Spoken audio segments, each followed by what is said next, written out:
Good evening, ladies and gentlemen. I'd like to call this meeting of the Board of Zoning Appeals to order. And so, Ms. Nestor-Jelen, if you would kindly call the roll. Sure. Skip Daly, Here. Pamela Davidson, Oh, here, sorry, I'm sorry. Guy Loftman, Here. Dee Owens,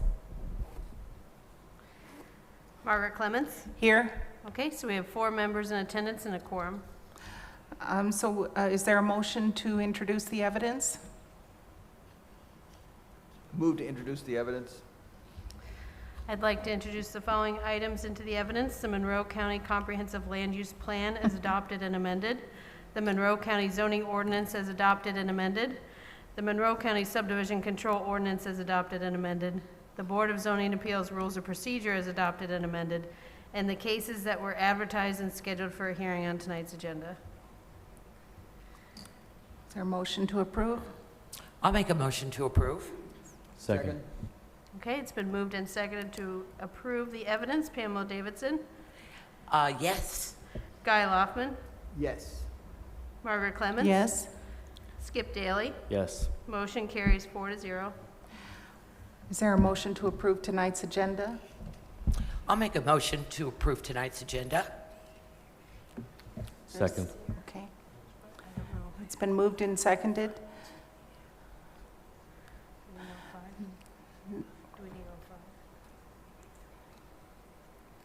It's been moved and seconded for approval tonight's agenda. Thank you. I'll go ahead and call the roll. Guy Loftman. Yes. Just a moment of pause. Do we want to, I think, okay, Dee is here. Okay, I'll go ahead and call Dee. Dee Owens? Yes, I've been here the entire time. I wasn't admitted. Oh, okay, sorry about that. Thank you. Margaret Clements? Yes? Skip Daly? Yes. Pamela Davidson? Yes. Okay, motion carries 5-0. Okay, there are no minutes to approve tonight, and we move immediately to the administrative business. And we have before us draft findings for VAR-22-53. And Mr. Schilling, would you like to introduce this? Yeah, these are just findings that would support the board's decision, February 1st decision in the Huff variance case. Yes. Has each member of the Board of Zoning Appeals had adequate opportunity to review these? And if so, is there a motion? I'll make a motion to approve these findings of facts related to that case. Yes. If you want me to name the number. It's been moved and seconded, so if you would call the roll. Yes, Mr. Loftman? And I'm sorry, but I didn't get a chance to talk this over with Mr. Schilling, and I don't know whether this is worth worrying about, but on item 13, logging and construction of the Huff property resulted in thousands of big trucks using the private driveway. My suspicion is that's thousands of trips by big trucks, that there probably weren't thousands of individual trucks, but there were surely thousands of trips by big trucks. Now, Right. that's nitpicking, and I love to nitpick. It's a good nitpick, and if you care to amend that particular finding. Okay, I move to amend 13 to read, logging and construction on the Huff property result in thousands of trips by big trucks. And that reappears later, and I think I can find it. I think I know him, yes. In 141, a comparable, the existing private drive has, a move that amended to read, the existing private drive has been used by thousands of, used by thousands of trips by trucks and other vehicles. And Mr. Loftman, would you kindly speak into the microphone when you're speaking? Well, I'm Yes. sorry. Thank you. Yes, Thank I you. will do my best. Thank you. So I move can I make that as one amendment? I think I Yes. can. And is there a motion to accept the changes and the amendments to this draft findings for VAR-22-53. I move to accept Mr. Loftman's changes to items 13 and item 141 as described. A second, continue to second. Okay. Okay, it's been moved and seconded to approve the draft findings of facts for VAR-22-53 with 2 changes made to number 13 and number 141 as stated. A vote in favor is a vote to approve the findings of fact. Margaret Clements? Yes? Skip Daly? No. Guy Loftman? Yes. Dee Owens? Yes, Pamela Davidson? Yes. Okay, the motion carries 4-1 Thank you. with the amendment. And approved it at the same time. Okay.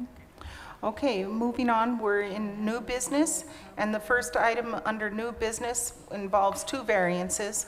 One is numbered VAR-23-1, Cassidy Buildable Area Variance to Chapter 804, and the second is VAR-23-7, Cassidy Use Variance to Detached Accessory Dwelling Unit in Chapter 802, concerning a property at 4820 to 4830 South Rogers Street. And I think Ms. Crecelius will discuss this with us. Thank you.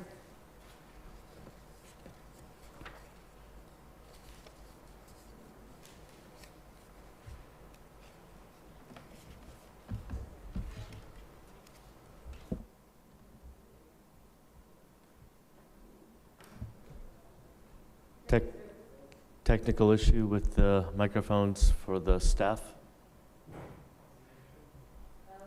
microphones are not working. They were working just a second ago, but they're not working right now.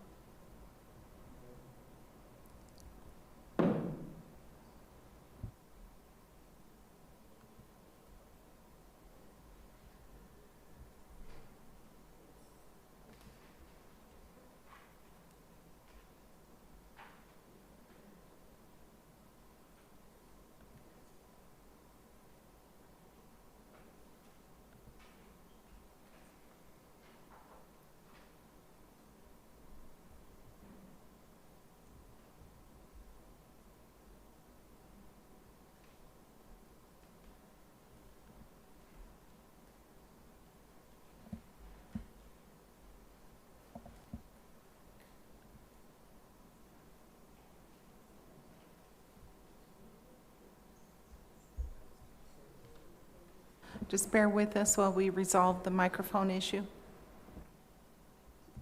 thank you.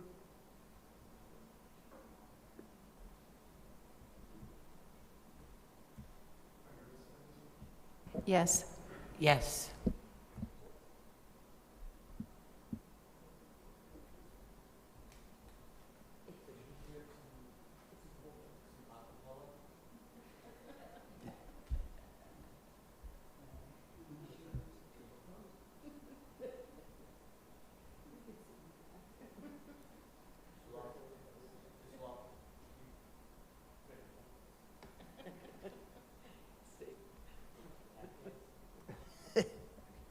You would be disappointed, Well, but entertained. Let's blame Dave since he's gone. well, Let's blame Dave. Check 1, 2. pardon me?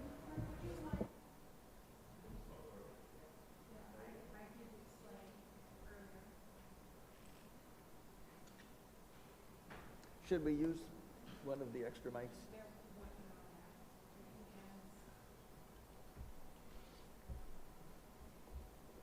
That's not mine.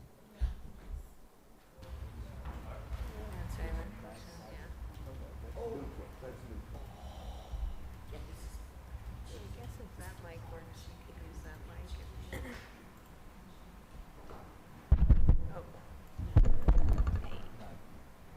Take 4 of them. It's working, thank you. Okay, thank you for bearing with us while we resolve that technical difficulty. Thank you. Thank you. All right. Okay, so this is two variances, VAR 23-1 and VAR 23-7. This is a buildable area variance to Chapter 804 and also use variance to the detached accessory dwelling unit chapter of 802. We are going to hear these separately, so I'll start with the buildable area variance. Okay, so this is the petition site. As we can see, two different addresses. We have 4820 on the towards the north and 4830 to the south, and a residential accessory structure to the north. So the property is zoned Estate Residential 1 under the chapter of 833 of the zoning ordinance and currently contains two detached primary residences, which would not be considered a permitted use under chapter 833. And let me clarify, both of these petitions, although they are related, we are going to hear some background that relates to both of them, and then we'll hear about the buildable area variance, go through the recommendation, and then we'll hear about the next variance. So right now, let's just go through the background. Thank you. So the petition site and both of the residential structures are within the FEMA floodplain zoning district AE and administrative floodway, also known as the special flood hazard area. Both the structures are not necessarily compliant with county and state regulatory floodway requirements. So what we're looking at here is that the use of two detached primary residences was considered pre-existing non-conforming, and that both structures' compliance with county and state floodway requirements were considered pre-existing non-conforming. So here is an example of the area that the FEMA zone AE and the special flood hazard area. This is the entire area shown in yellow. So this is the majority of petition site and both dwellings.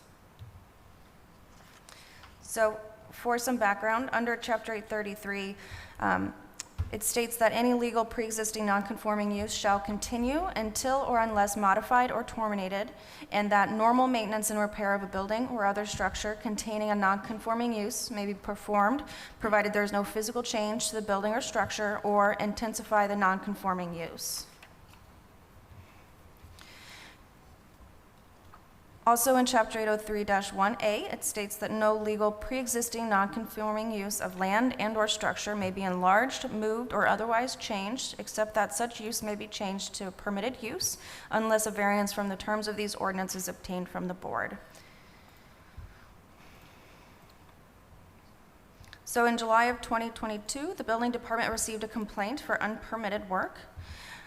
They reached out and requested a residential permit is filed and a residential alteration repair permit for lifting the foundation of the dwelling.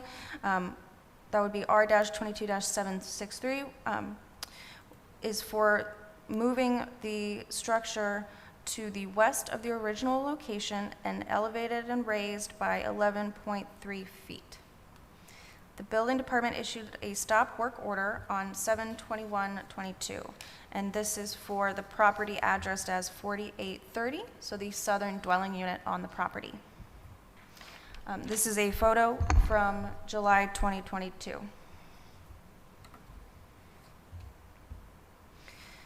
So because of the elevation and change in location of one of the dwellings, the use and the structures have lost the pre-existing non-conforming status. So we're going to outline two ways of compliance.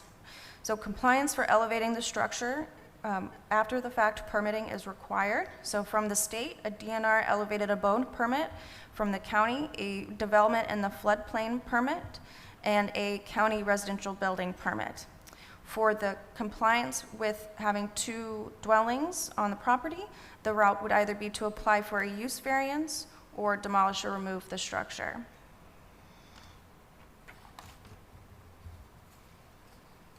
So some background: the petitioner is a general contractor, an electrician within the county, and is familiar with zoning and building department requirements.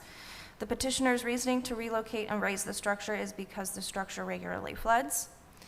Planning staff has outlined different options available to bring the property and structures into compliance. We have been communicating with the petitioner for close to a year now and have outlined the different options available to bring the property and the structures into compliance with the ordinance. And we've outlined, you can see those details and how it's been outlined in Exhibit 6. A timeline of interactions can be found in Exhibit 4. Okay, so to specifically look at the buildable area variance request for 4830.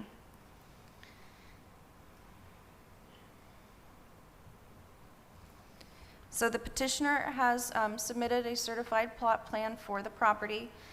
It shows the formal building location and that it has been moved to farther to the west.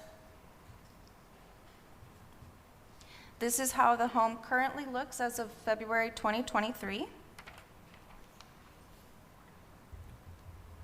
And I'm just going to run through multiple photos here.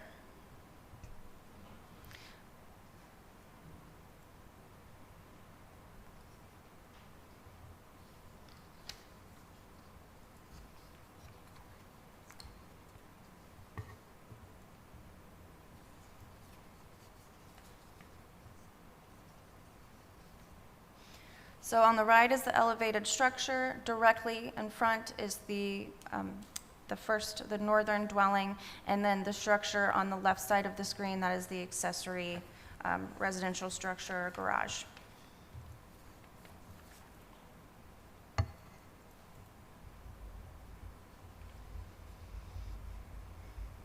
This is looking directly west towards the creek.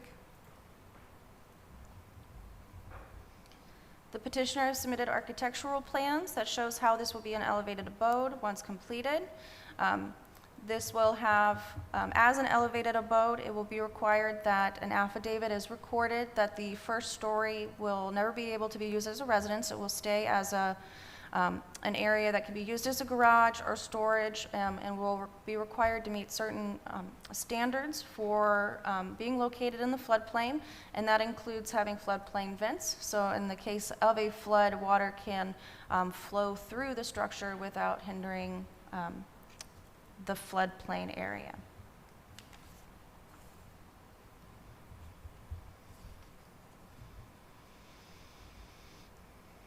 The petitioner's letter is on screen and is provided in the packet, and I'll just wait just a moment.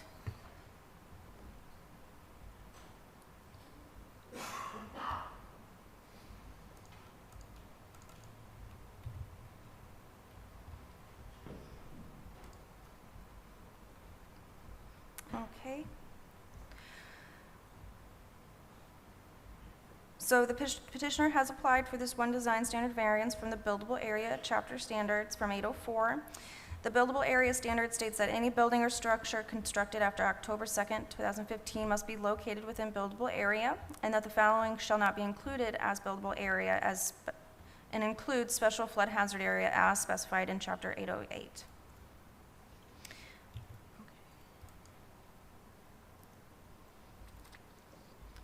So because the petition site is entirely within the Zone AE floodway, which is the most restrictive for development and requires state approval, a state permit has been issued for the elevated abode that is included as Exhibit 5. The floodplain administrator has received a floodplain development in the floodplain permit and has requested more information. They've requested an engineered plan to be reviewed for compliance with floodplain development permit and compliance with Chapter 808-5. This variance is the minimum required in order to maintain the structure addressed as 4830 on the site. The structure, as the result of the improvements, would sustain less flood damage. If the variance is denied, all applicable permits must be issued prior to the removal of 4830 South Rogers Street, and the residents at 4820 South Rogers Street could remain without the need for the use variance and would be considered a non-conforming structure, a pre-existing non-conforming structure.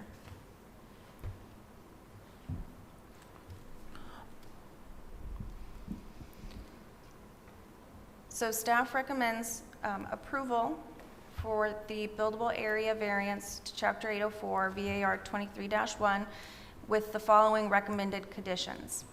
1, that a certified engineered construction plan submitted for review under the building permit R22-763. Number 2, that the sewer connectivity letter and related local floodplain development permit application be submitted to staff for 4830 South Rogers Street. 3, that they demonstrate full compliance with the floodplain development permit FP 23-1 and building permit R-22763 prior to certificate of occupancy, including an affidavit for flood openings and venting per Chapter 808 shall be recorded with the deed, that a non-conversion agreement per Chapter 808 shall be recorded with the deed, and that a staff-reviewed elevation certificate shall be approved and recorded with the deed. Okay, thank you, Ms. Crecelius. Do members of the Board of Zoning Appeals have questions for staff? I have no questions on this part. Okay, no? Okay, and I don't see that D has any either. So with that being None. said, would the petitioner or the petitioner's representative like to speak? You would have 15 minutes to speak to us about what you want to do there and why you want to do it. Thank you, Mr. Cassidy. It's good to see you.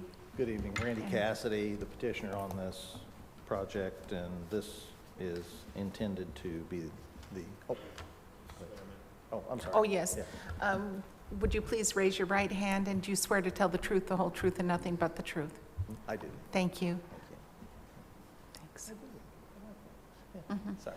Okay, so you can begin. Sorry All about right, that. Randy Cassidy, I'm the petitioner and the individual that owns this particular aspect. And I guess the best way to start everything, as it is, I didn't have everything put in the packet. I actually just brought some handouts. That way, okay. Point of order, when you are speaking, I'm sorry, you do have to speak into the microphone, Mr. Cassidy. Sorry. I Okay. apologize. No problem. Randy Cassidy, the petitioner for this particular site. I have a few handouts, if that's acceptable to give. Sure. I suppose. Okay. Sure. May I present them? Yes, please, and could you please start the clock again at 15 minutes when he, when he returns? Yeah, thank you. Thank you, Randy. So let me put it on the record. Thank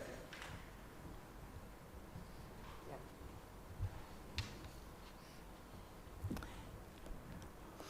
So the aspect of the handout that I've just put out shows the basis of why we even started this particular aspect in it, because while people love their neighborhood, we want to put everything out there. And so I hopefully, I don't know if you guys are aware or not, my wife grew up in Clear Creek, and we have a heartfelt part to it. When this particular structure that we're talking about at this present moment, and again, I've only got a couple of these on photos that occur, the aspect of what caused this aspect that we had purchased these homes, we purchased 2 or 3 in Clear Creek, and trying to rebuild the community as a whole. Based upon the circumstances of what it is, if you truly believe in it, you move to it. So we had a situation where it was a rental, and the water continued to come in the basement, and essentially we had a basement that continued to flood as water stayed in it, and it was rotting from the inside out. Now, if I can show you these of what it is, and if you pass them along, please. Thank you. So, as opposed to continuing, we tried to figure out what can we do. We had to completely rebuild the foundation and get it up. And being the fact that I had the ability on a personal basis to raise the house up to do the foundation and clear the basement of the water. Something had to be done. I lifted it up, and if you're gonna lift it up. But when you're doing things, you wanna take the community into consideration also. So if, Ann, you can bring up the GIS of the 2 residences, please, on that. What I did when we were looking at it, foundation had to be redone. I could put it back where it was, any way it goes. But the problem we ran into, if you'll notice where the right-of-way line on the GIS shows, that is something in the future that may be a right-of-way. Well, when you do things on a basis and you're trying to help a community, you don't just say, oh, I'll rebuild the foundation, leave it in the middle of the right-of-way. because that right-of-way, if it comes through, will be 45 feet.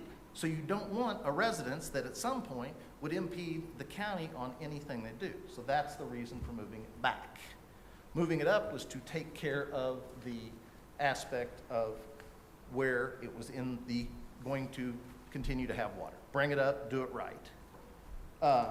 Let's see where I'm at on it. So as we look at it from that standpoint, I raised it up. I found out there was issues. I stopped. And I think, did I give you the pictures of, the basement? We stopped. I've been working with staff. And in the meantime, there's been a series of family health issues that also stopped things. And we quit. I've worked with Ann, I've worked with Tammy, I've worked with Jackie, trying to get this into resolution to help rebuild the Clear Creek community. All of the conditions that we're good with. We've actually got the sewer permit already. We're moving forward, but we need your help on that. So, and then from a standpoint of, and I'll just pass this along also, safety-wise and the rest, in order to make sure that we didn't create anything that was going to impact any of the floodway and such, we actually made sure in the basement, in that area that has to be filled, to put in a tank system so any of the water that can be caught off the roofs will be caught into the tanks and be able to utilize for irrigation and not create any additional water into the floodway and into the creek. So that's the aspect. Happy to answer any questions. Do members of the Board of Zoning Appeals have questions for Mr. Cassidy? It looks like an innovative idea that hasn't been tried around here before. So you've done a lot of research on this. So do you have a question, Mr. Daly? No? I do. Dee has a question. Ms. Owens? Thank you. I'd like to say that I don't doubt the sincerity of everything that you've said and your work, and it's appreciated for the community. But from the materials that I've read here, it sounds like you didn't apply for the proper paperwork in a timely fashion, and with your experience, you should know better. What is the rationale there? Should have and did is a completely different analogy. I wish that I had known that this was a complete floodway. I didn't. Not an excuse, but an aspect of, in the community, looking at it, trying to make this our primary residence for the future. I didn't even think about it. The tenant, we had a problem, it was rotting. I made the decision that that would be our primary residence until we die. That's what it comes down to, the aspect of living in the community, of which we're trying to redo completely because it's been ignored for years and years. So, as the sign says, we love our neighborhood.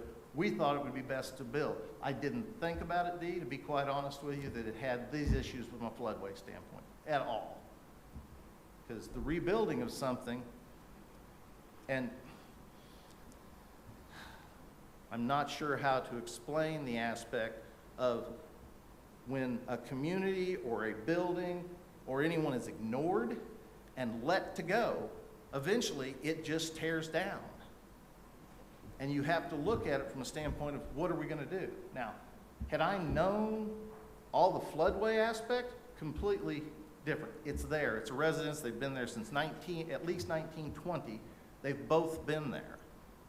We thought, as a local historic preservationist, you don't tear it down, you rehabilitate it, you make things with what it is so you continue your sustainability, your historic compatibility, and doing it in a sustainability. I mean, I'll be quite honest, Steve, had I known something of this nature, from my standpoint of an age aspect and economics, my heart was ahead of my head. And it's like the building we're standing in right now. At one point, there was a complete group that said, tear it down. And I've been fortunate enough to be involved and had the ability and to do this. Most people would just say, you ignore the old stuff, you throw them in a home or you tear them down. and you just let it go. And then the history and character of our community is lost. So, yes, I wish I had known all the process, and quite frankly, I may have made a different decision with my head. But I can tell you without a question, from my heart, I'm still right here in the community in Clear Creek. I just, the way it is, my wife grew up a quarter mile from here. Just love of my life. And she was born there, and that's where we're going to die. We've got all of our children that are gone. They don't reside here. But we're not following them. We're staying here. We'll go visit them. But if they want to come home, they're going to have to come down to Clear Creek. So, passionate or not, head should have known better, heart didn't. Well, Mr. Cassidy, I appreciate your sense of community and your passion, and that's it's coming through very clear. Thank you, Mr. Cassidy. So we'll hear now from members of the community who are in favor of this project, and then members who are opposed to it, and then you'll have a 5-minute opportunity for rebuttal. So are there members of the community, either here in person, on Zoom, or on the telephone, who would like to speak for 3 minutes in favor of this proposal? If so, please come to the podium, raise your virtual hand on Zoom, or press star 9 on the telephone to be recognized. Do you see anyone? Okay, are there members of the community who are opposed to this petition? If so, please raise your virtual hand on Zoom, come to the podium, or press star 9. I'm going to go in favor. People close to the petition, so. Okay. He goes, are you going to oppose? Okay, thank you. Thank you, Tamby. Nothing like a good surprise. Yeah, if you would sign in Yeah. and raise your right hand, do you swear to tell the truth, the whole truth, and nothing but the truth? Yes, I do. Thank you. Good evening. My name is Tamby Weichel Cassidy, and I just want to say a few things about the petition. Yeah, Randy and I, we live in the house next door in the 4820 house. We sold our house on Church Lane a couple years ago, actually, and this has been a life transition for us, trying to rebuild the community and do great things there. But really all that we're trying to do is a remodel of this house, elevate it like it should be. It literally has a basement that is a well at this point. It's 100 years old. It was definitely beyond repair, even if it had stayed where it was. I just want to bring one thing to your attention, which is something that I had found through this whole process as well, that the Indiana DNR publishes, and that it's a question and answer for people located in a floodway. And the question is, my home is located in a floodway, my home has not been flooded, but my neighbors were. I would like to elevate my home to the flood protection grade. Am I allowed to elevate it, and will I need a permit? And so, you know, in answer to that, their answer was, following several severe flooding incidents in 2007 and 8, new legislation was passed that revised the Flood Control Act, Indiana Code 14-28-1-24, B2, effective March 14th of 2008, and the revised act authorizes the reconstruction of residences damaged by flood if certain criteria are met. And most importantly, in this case, additionally, this has been interpreted to include elevating a residence located in a floodway that has not been substantially damaged. In order to elevate your home, the following criteria must be met, and they give a simplistic checklist that we met to get that permit. So I think it's great that they took that approach for folks like us. Otherwise, it'll end up being like 3 other residences in our immediate neighborhood that are completely gone because 2 of them could not get permits. The one next to us has been vacant for 3 years because the lady cannot afford to go through this permitting process. And I think that's really unfortunate. So we're just trying to overcome that process for a couple of residences here. And also, ironically, the future in the CDO zoning for this area is MR, which is a 4.8 density per acre So I don't see where our having 2 residences that are on a much wider lot than all the others. It was like they thought it was a separate lot, but they didn't treat it that way. It's been a church. One of them's been a church, a TV repair, and then about 40 years ago, it got turned into a residence. So I just want to say, with regards to Randy, I mean, he's been, there have been a lot of personal things going on, but he really has gone into the planning department a lot to work through this process. It, like mentioned earlier, it's the first time in Monroe County anything has been elevated, so. Thank you so much. Thanks you. for sharing this with us. Thank you. Are there any other members of the community who would like to speak in favor or in opposition to this petition? Seeing none, we bring it back to the Board of Zoning Appeals for further discussion and/or a motion. Margaret, did you ask for opposition as well? Yes. Okay. Yes, I I don't did see anyone originally. raising their hand on the attendee screen. They are? I don't No. see anyone. Okay, thank you. I have a question for staff. In such a designated area, you know, these structures have been there, Mr. Cassidy said, since the 20s. So they were grandfathered, or they've already existed probably before we knew what we know today. Can anything be built in such land, in such a floodway? Are there structures possible? In a situation like this where I've had water in my basement, I understand how it works over and over to erode problems. I understand that. If we live here, we understand that. So what can be done with land like that other than parkland or wetlands or floodplain or whatever? Yeah, so they had the option, if the permitting process had been pursued before changing the structures, say there was no structures on the property and it exists that way, you could pursue an elevated abode. You would still need to follow the state and county permitting process.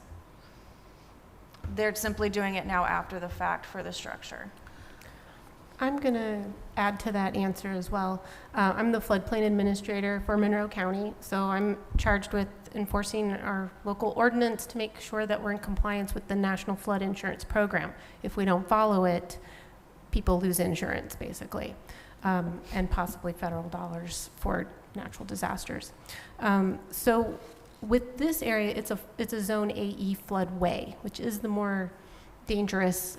It sees the currents that goes through. From my understanding, no new residential can go in a floodway, but commercial sometimes still can. It's pretty strict how that happens with regards to either flood proofing or the limited, it's very limited if you can even add fill to these floodways.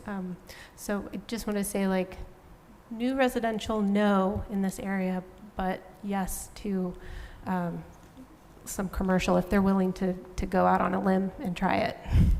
Are some people using the elevated option?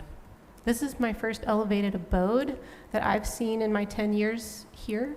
And I've only been floodplain administrator since 2020, but this is the first one that we've seen. And this is an existing residence that is, and that's why it's allowed to stay. And so how long has it been in this residence? How long has it been in the floodway? Has the floodway changed over time? There's a flood insurance study and maps that were adopted in 2010, December 12th, 2010. And that's pretty much stayed as is, although in 2017, Monroe County adopted the DNR's best available flood layer. And this area is actually the same. Like, that map didn't change because there's a flood insurance study associated with it. So from my knowledge, 2010 is what this has been identified as a floodway. And I will agree, I'm certified flood insurance professional, so I can vouch for everything she's saying here. Yes. So do you have any questions, Mr., or do you have anything that you could I just add? have a question of the petitioner, real quick, if you will. There were some recommended conditions on this, and you heard staff go through those. Do you have objections to any of those conditions before we go through with motions?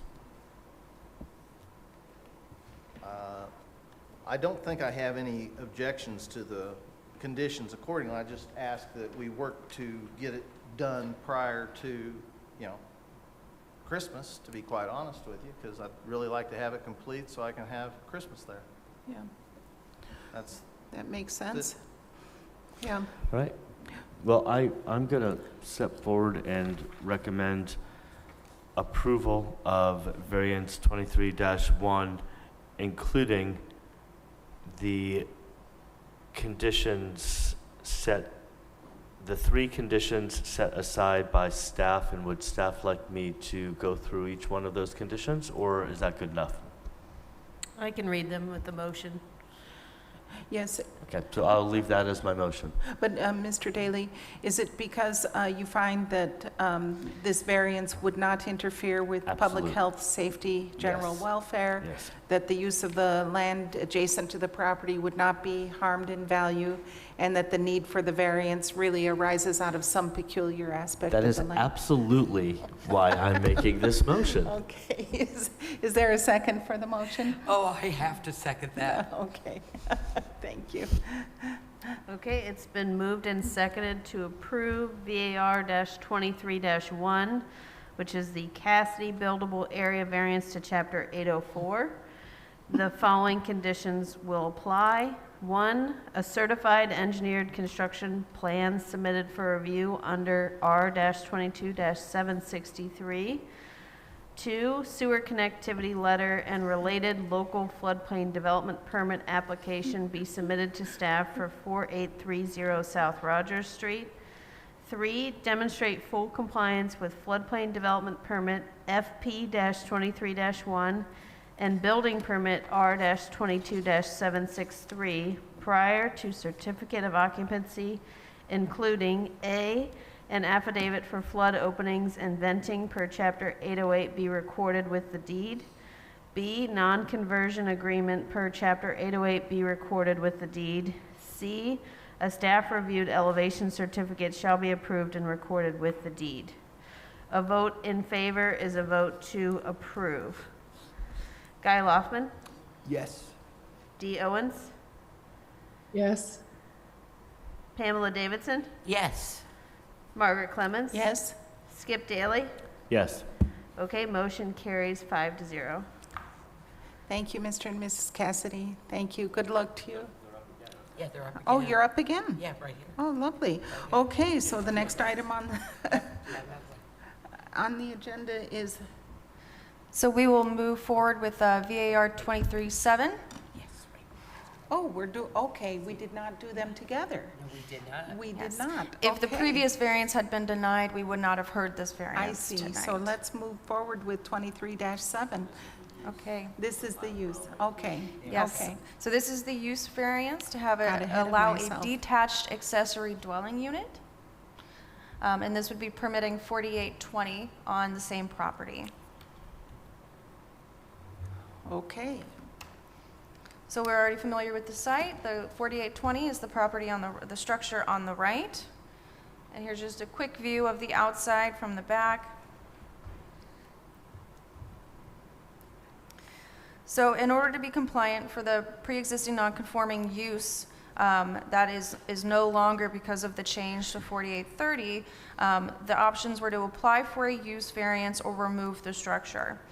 So the petitioner has applied for a use variance to allow an accessory dwelling unit, a separate, complete housekeeping unit with a separate entrance, kitchen, sleeping area, and full bathroom facilities, which is an attached or detached extension to the existing single-family structure.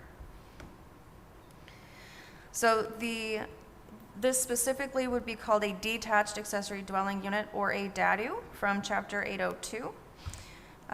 So there are conditions to the detached accessory dwelling unit, and I will show them here next. So the items that will be shown in red would not be able to be met on the petition site and would require later design standard variances from design standard variances to the Board of Zoning Appeals.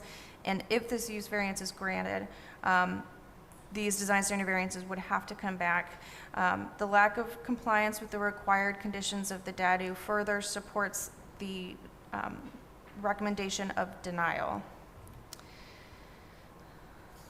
So the first one is that under condition 55 of the accessory dwelling unit, specifically the dadu, is that the minimum lot size must be 5 acres.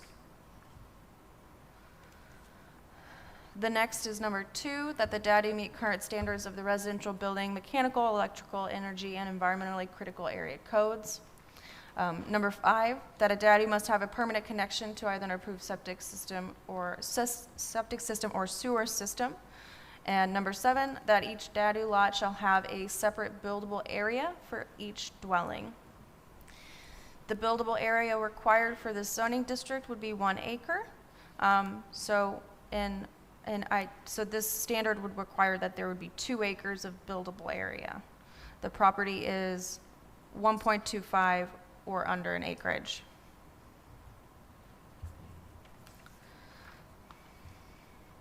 So the petitioner has not necessarily provided information about whether 4820 South Rogers Street structure is safe for residency.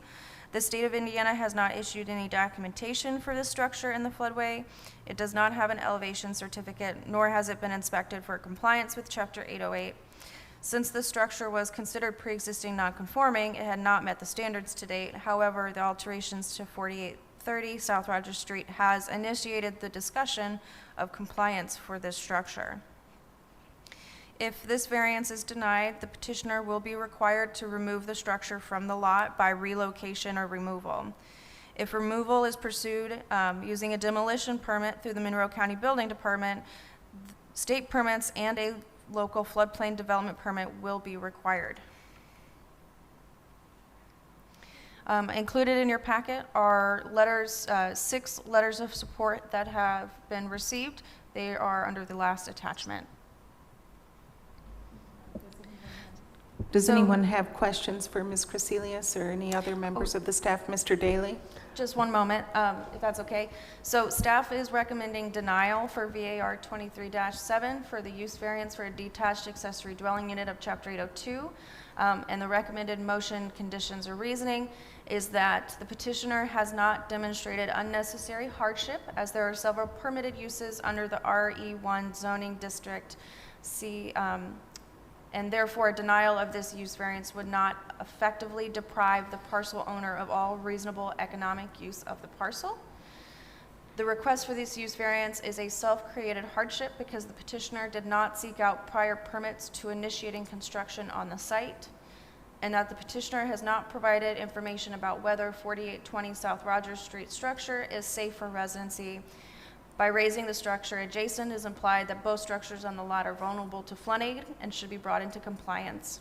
If denied, the petitioner will be required to remove either 4820 or 4830 South Rogers Street with all necessary permits, bringing the property use into compliance by only having 1 residential structure on the property.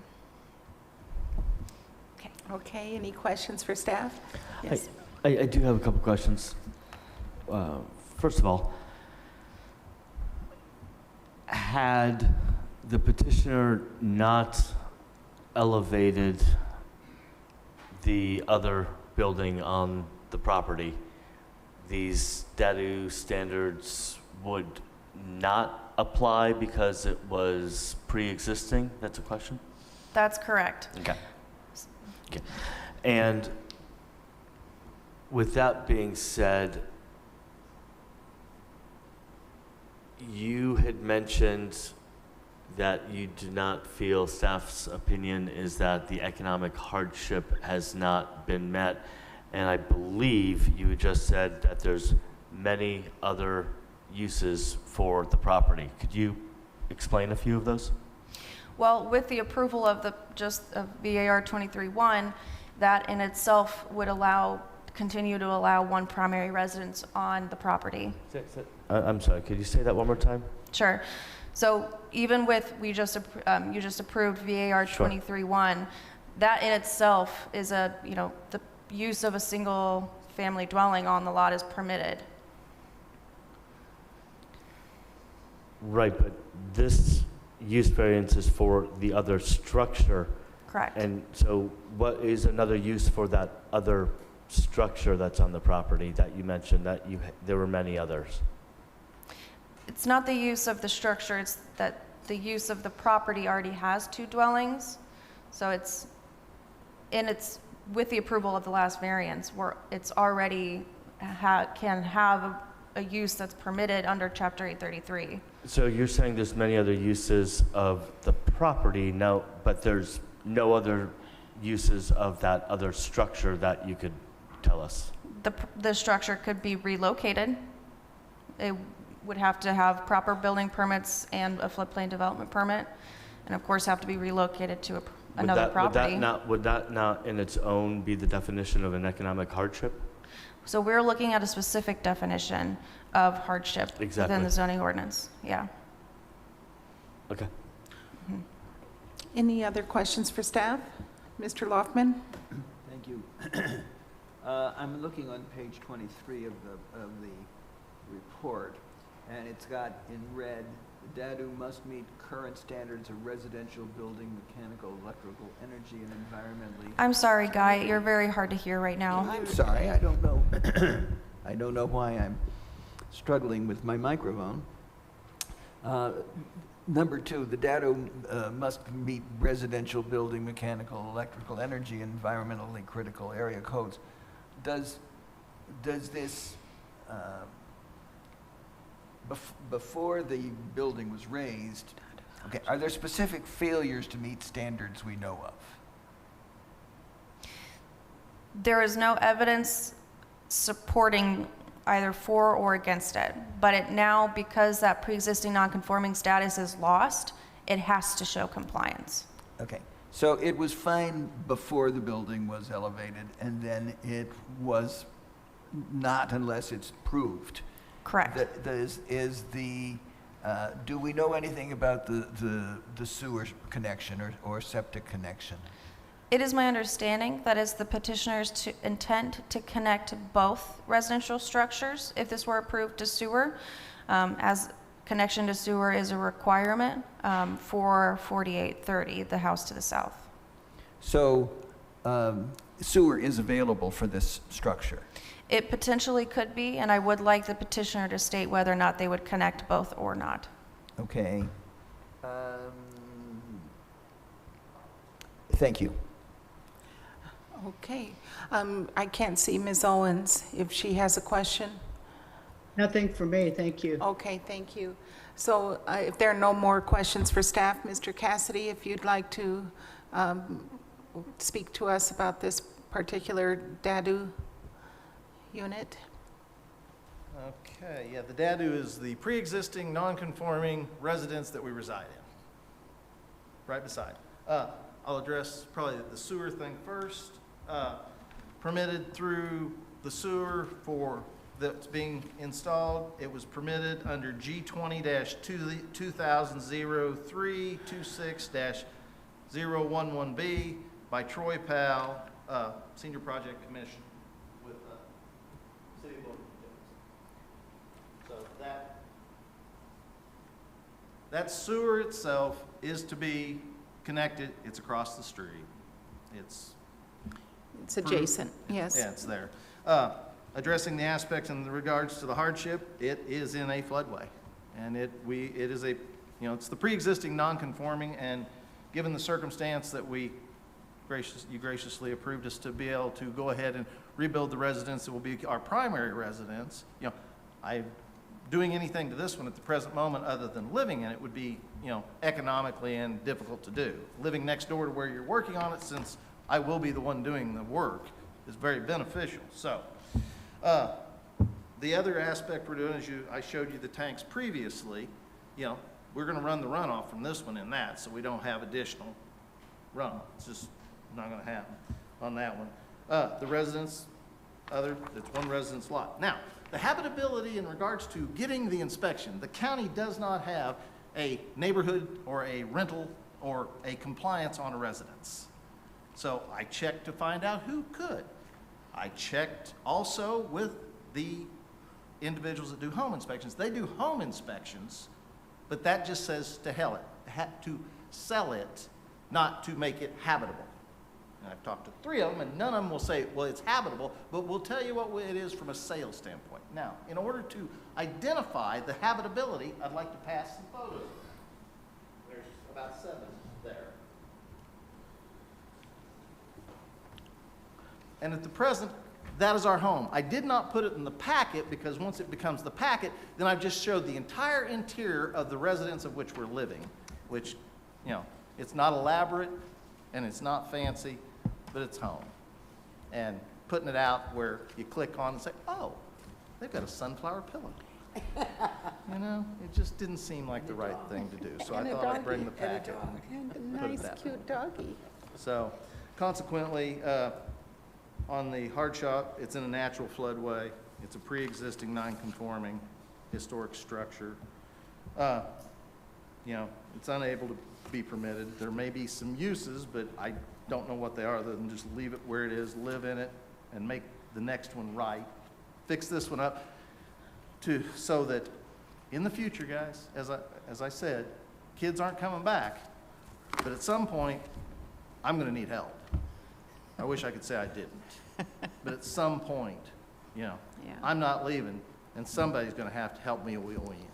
It's just reality. So that's part of the consideration of this is, and Ann was very forthcoming in regards to you do a day-do. This could be a way to do that. So she was helpful. Rooftop structures, the runoff, then residents, 1 lot's in a floodway, I don't know what we do. And other than that, I provide the pictures, and there's no interference with pre-existing. The end result comes down to, I'm just trying to make the community safe, look good, because when we're out, nobody will remember. I mean, forgive me, but I think you may remember Clear Creek when it had all the trains, okay? I do. Yeah, but it wasn't always pleasant with the creosote plant and these items that occurred. So when we're done and it's put back as a community and people are walking down the trail and saying, this is cool, they won't know who we are, nor will they care, and we don't care. But when you get that aspect of preserving those rural communities that provide that sense of community and vibrancy, that's what we're about. Because the sense of place is based on a community of the people that are there. And if you quit caring, that's when things go down. And when they go down, they may never come back. And you look at it, and when we drive through and we see strip malls and things of nature that don't have that character, but just drive through like any other community. Bloomington, Monroe County has been fortunate since it was founded to have character, whether it be Bloomington, Harrodsburg, Elkinsville, which, unless you know where the plaque is, you wouldn't even know. But Union, we have those senses of community that we take pride in. And we're just trying to rebuild the Clear Creek area and stay in. So I apologize for my passion, but it's real. And long term, Yes. you know, no one will remember. That's what it is. So, May I ask you a question? Do you have water in the residence you're now living in? no. It has not gone past the first house to the second house, is what you're saying? Well, it's the basement was our issue that we ran into. That's what we go into. This other one, it came down the side and, you know, goes down the side of it and goes around, but it has not been in the house or the crawl space. So the other one, we went through multiple sump pumps and it just never quit. Right. So. Could you explain to me, I'm sorry for Mr. Daly, but could you explain to me about the drainage from the detached accessory dwelling unit to the main house, how you plan to achieve that? Well, the intention will be to connect the guttering. Yes. And then we will bring it into a single pipe that when those tanks are all, they will be, well, I've got the holes drilled, but I was doing nothing once once I said stop, I stopped. Right. They connect together, so there's 5 750-gallon tanks. So any water that's coming off the runoff, which used to just go straight to the creek, Right. right there, and then, and again, given the geographic area, if you're familiar with the confluence, well, when we have West Clear Creek and East Clear Creek, that, you know, one starts at Jordan, one starts at Spankers branch up here. When they confluence there, that's what creates some of the flooding in the area because they come together. Yes.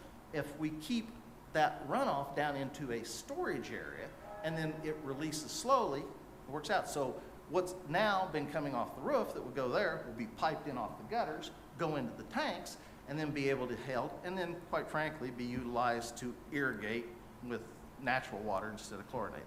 Okay, thank you for explaining that. Mr. Daly? The use for this structure afterwards, I'm not clear. Yeah, at the present moment, what it'll be used for now is it's ours, it's our place where we stay. You know, and then after that, it'll be set there for either a low-cost rental somewhere, because I mean, we've rented, the house I elevated, we rented for $375 a month. Wow. Long-term rental? It'll either be a long-term rental, but more than likely, it will be there, and correct me if I'm wrong, for the usage of our children when they come, and long-term So to take care of us. in-law suite or long-term Right. rental, that type of thing? Okay, Right. great, No, it's thanks. not. Yeah, Okay. nope. Does anyone else have any questions? Oh, I think Ms. Owens has a question. Yeah, I've had my hand up for quite a while. Thank you. Sorry. I think, yeah, it's all right. I'd like to ask Mr. Cassidy why he didn't go for the permits.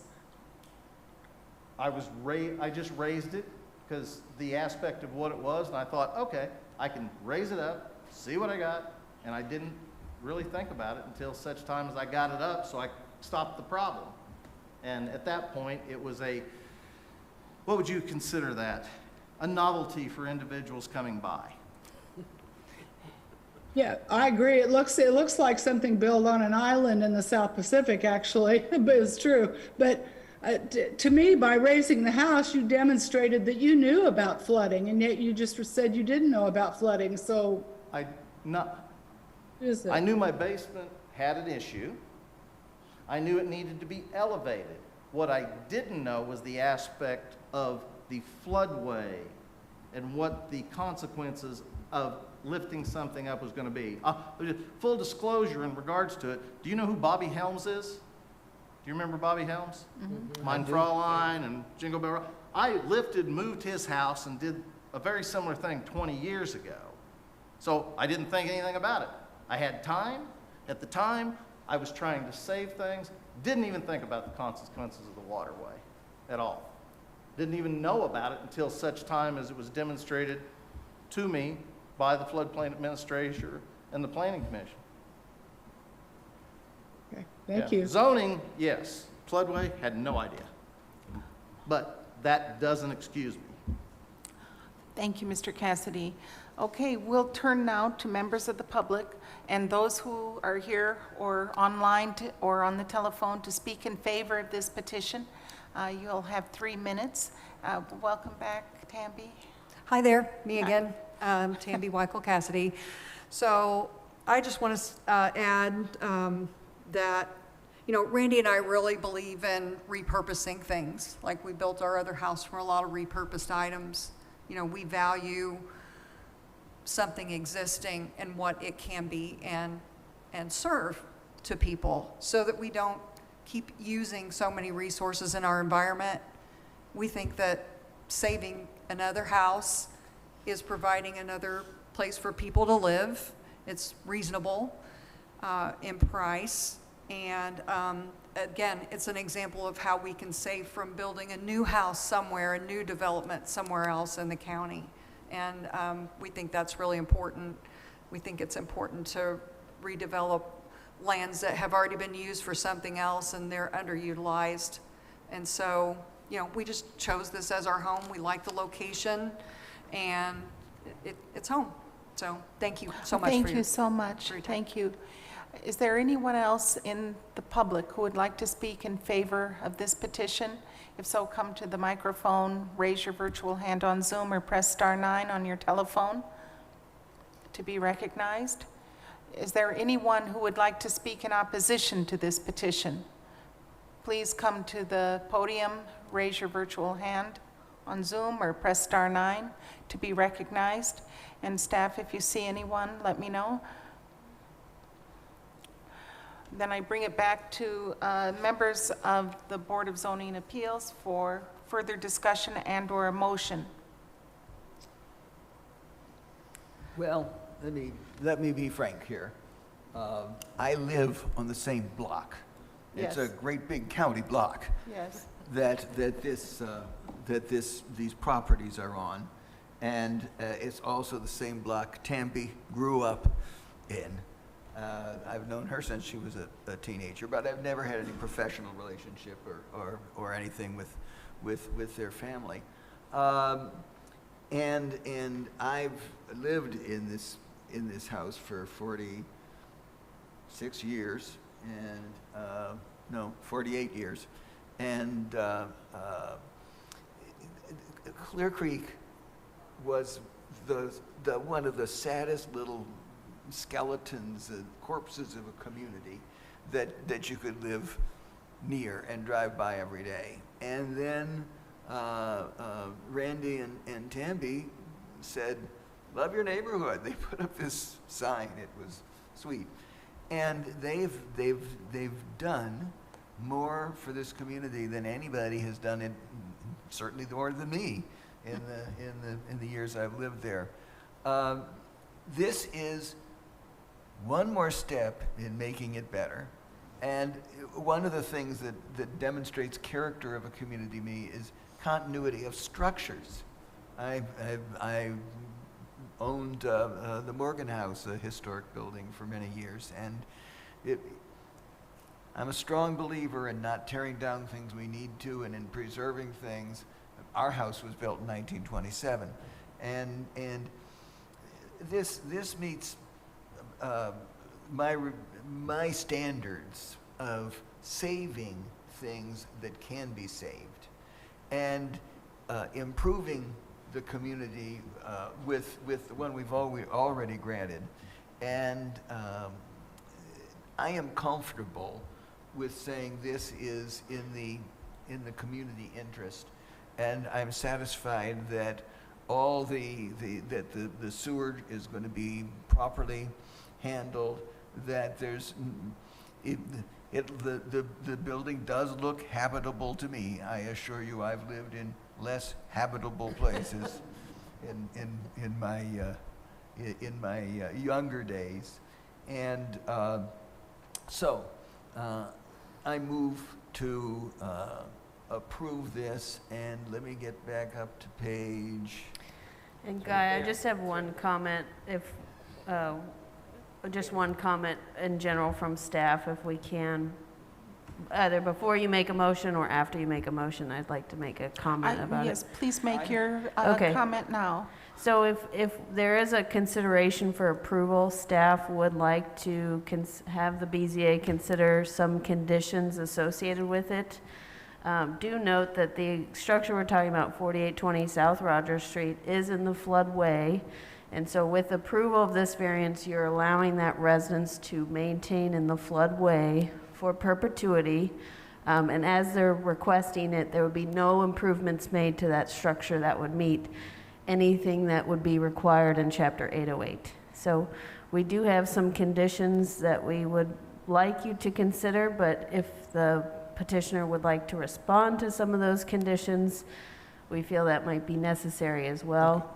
Ann has them on the screen, and we would like to have you consider that the existing home address is 4820 South Rogers Street also apply for an elevated abode structure through DNR and receive a floodplain development permit, and also connect to a sewer, confirm to connect to sewer. And, So can I ask you a question on that? Sorry, yes, Madam you President. go ahead, Mr. May I Daly. be recognized? Yes. So you're asking if we do approve this, that we insist that the structure get put on stilts, essentially? Correct. So I understand that the two structures that are there existing, Sorry, you're shaking your head one direction and Tammy's shaking her head another Yeah. direction. There are several designs to consider. You don't have to elevate that high. It could be just a matter of a foot or two, and make sure you have the proper flood vents on the structure. Whatever makes it a safer structure so that we don't have that risk of hydrostatic, pressure that builds up that could break the foundation, and allows for a quicker recovery of the structure with flood-proof material, or flood-resistant materials. Well, I'd like to ask Mr. Cassidy if you would please be so kind as to return to the podium. And if you are asked to elevate this, would you prefer to consider it and have request a continuation of this petition for another hearing, another month? Or are you ready to commit to elevating the structure? Well, the thing I can commit to, the sewer, no questions whatsoever Yes. in regards to it. The elevation in regards to it, that's a slippery slope at this present moment, because then I'm going someone else. I'm happy to put the flood vents in, no issues. Okay, Yeah, because the hydrostatic issue that Tammy's referring to, and if we go back to the prints on the other, Yes. there has to be a certain square inch opening under a foundation so you don't create hydrostatic blowout if it floods. So I'm happy to put the flood vents in, but at this point, since I've elevated one, already had, obviously circumstances there, I don't want it to blow out, I don't want it to flood. Happy to put in the flood vents, but to commit to elevating at this present moment, when I'm living there is, Right. where do I quit? right. So, And sewer's good, happy to do flood vents, elevation at this present moment. is Ms. Thetonia online? Are you here? Is Kelsey available? Do you know, to staff? I don't see her online. Pardon me? I do not see her on Okay. the phone or Okay. online, no, on Zoom. Okay, so would the flood vents be satisfactory for hydrostatic pressure release? That's just one step to Yes. make a structure more resilient so that Yes. when a new event comes, it can recover more quicker. Yes? There are other things that one can do to make sure that their foundation is solid, that it won't shift during Yes. those floodwaters coming through. There are other, 808-5 lays out numerous things that can be done to make sure that the house, maybe meets that first floor elevation Yes? for flood protection grade. Yes? And that's what the first step would be, to apply for an elevated abode. From there, then they would apply for a flood development permit through us. Mr. Cassidy? Yeah, the structure as it is right now has the opening already has the pre-existing openings that, from a standpoint of what DNR and FEMA requires, would take care of the adequate openings to keep the static pressure from occurring. Okay. So, And you don't experience flooding in that home like you do in the other? No. Okay, or did in the other, Did. before you elevated it? I have one follow-up question. Have you ever had an elevation certificate done for that structure?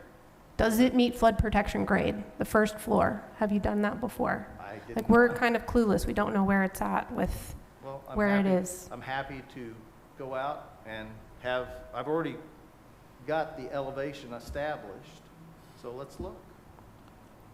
Let's look rather than second guess it. I know I've got I can confirm without a question, there's adequate openings in that foundation to meet and exceed the requirements of the square inch openings that is required for our static pressure issue. Mr. Cassidy, you said you had an elevation certificate? There's not an elevation certificate for that particular house because I've already got an elevation certificate for Right. the other one and didn't forego any additional one until we saw where Correct. this one was going.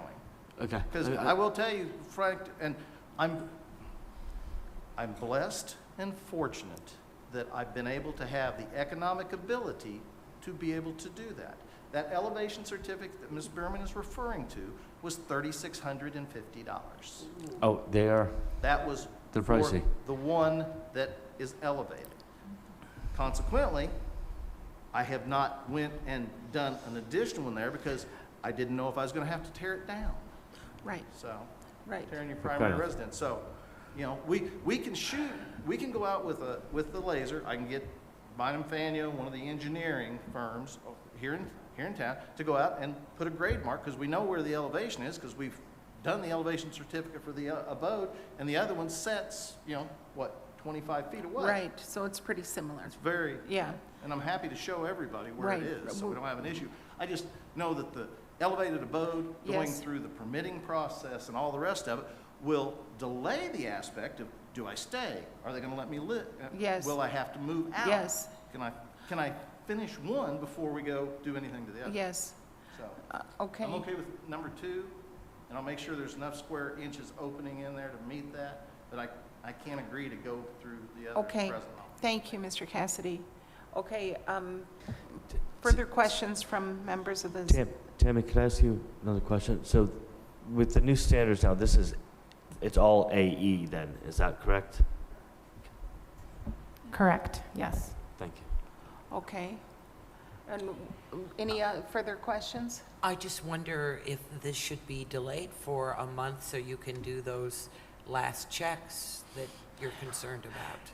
It would And be, work on what will satisfy both of you, like everybody in terms of that second property and the flooding concerns. an elevation certificate would provide some information to see if we do have the lowest floor elevation that meets compliance with that, base flood that we would see there. As far as, sometimes that's maybe just one piece of information and there may be more things required. So it would be, really up to you if you wanted to, it is up to you. I would like to see, if we're planning for 100 years here for that structure to stay, I would like for it to be a safe structure, especially since we're going to have a rental situation here. Someone will be living in one of those two structures. There will be a renter in the other one. There are floodwaters that come through here. We know it. We've seen it. Cars flood. It can be a dangerous situation. We've had a person just up the road that was injured during the 2021 event. So it's just maybe thinking about it in terms of safety and that more resilience, like, are they going to have to replace the carpet every time? Are they going to have to, deal with other aspects of flooding? Whereas if you do it right now, then at least you have a bit of a safer, more resilient structure. Mr. Daly?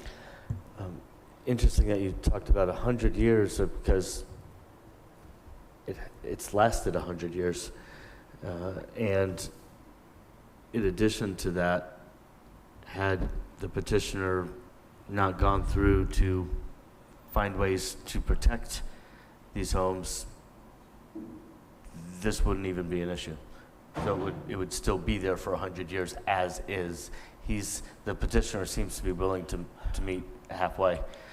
So Here's where I am coming down. I don't know if Ms. Owens had a question or a comment, but the way I'm looking at this is that the request would improve the welfare of the community, that it doesn't affect anything in a substantially adverse manner, that the need for the variance arises out of a really peculiar circumstance involving two houses, the combination of two lots. The elevations can't be that much different than the one for which they already have a certificate, and that there would be unnecessary hardship, and that this is a focused development in a designated community, one that they are also very fundamentally involved with building right across the street. And so to me, I feel that, that they have a specific plan. They found themselves in a circumstance that they did not understand or anticipate as far as the floodway is concerned. But once they became aware that they did everything that they could to investigate it and to work with staff and to remediate the adverse impacts of the water. Now, I'd like to hear from my colleagues on this board how you feel about what I just said, if you're in agreement, disagreement, or if staff has a major objection. I'd like to know that as well. Well, maybe, I'm glad to hear staff, let me express. Yes, Mr. Loftman. Let me say, elevating the house has improved the flood way in Clear Creek. Leaving this house as is doesn't change the floodway. The net is a gain. Mr. Cassidy has presented sworn evidence that there are sufficient openings under the house to relieve hydrostatic pressure as it might occur. So he's already satisfied, to his understanding, that requirement. I think I am not willing to put in my motion that it be elevated. And the net effect is to improve things. If the net effect is to improve things and conserve things, I'm comfortable with saying we should approve it for the very reasons that you said, with the condition, which has been agreed to, that it be connected to the sewer.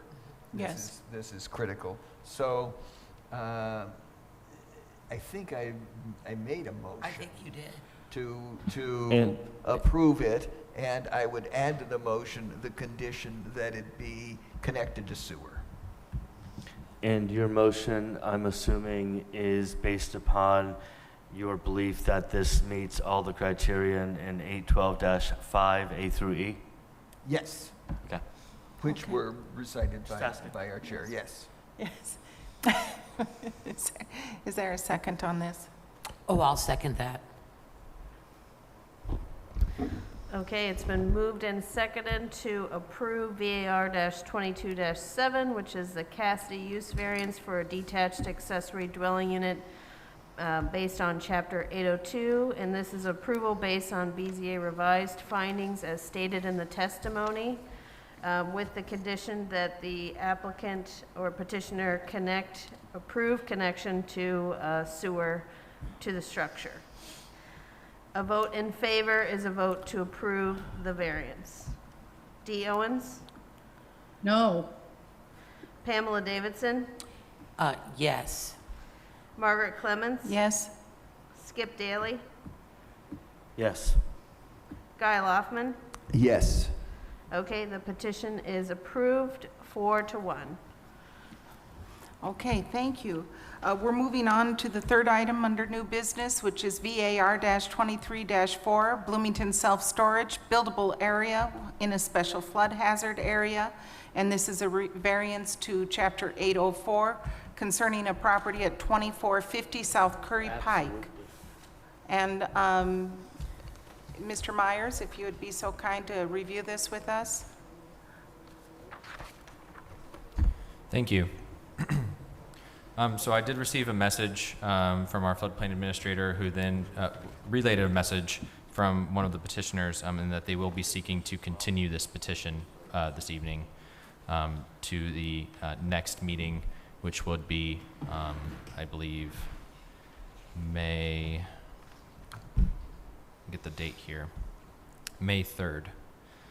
So they have requested a continuance. So it's now your choice to either hear the petition as is tonight or go with their request of continuance. Now, is there any discussion about the request for continuance? Is there anybody in the audience that is, Mr. Beggs would like to speak to this? Okay, So I'd Mr. like to hear before we Yes. decide that. Yes, Mr. Beggs?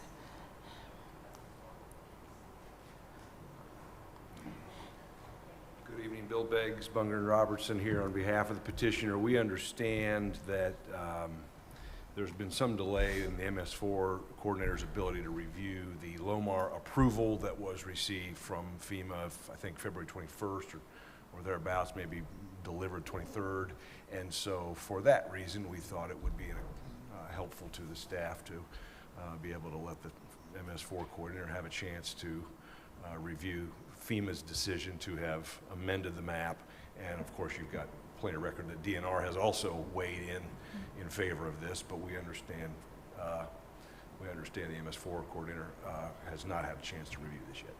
I would point out that Mr. Beggs used to live on the same block as Tamby Weichel grew up on, and his last property was on. He doesn't anymore, but he was a good neighbor, so I move that we approve the, Yeah, but we first must hear if there's any public opposition, just technically, for the behalf of the Clear Creek community.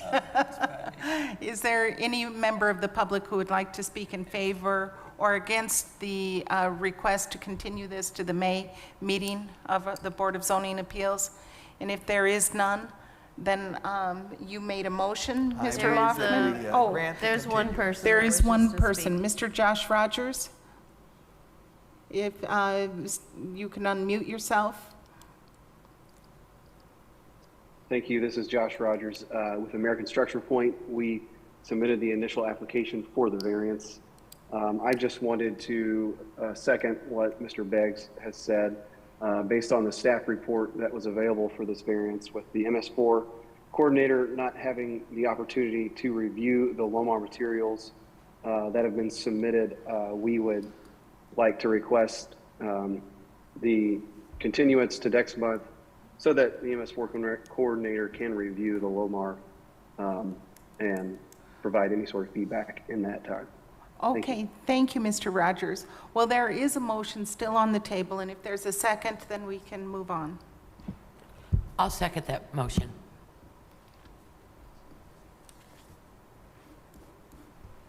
It's been moved and seconded to continue VAR-23-4 to the May 3rd, 2023 Board of Zoning Appeals meeting. A vote in favor is a vote to continue this case to the May 3rd meeting. Pamela Davidson, Yes. Margaret Clemens. Yes? Skip Daly, Yes. Guy Loftman, Yes.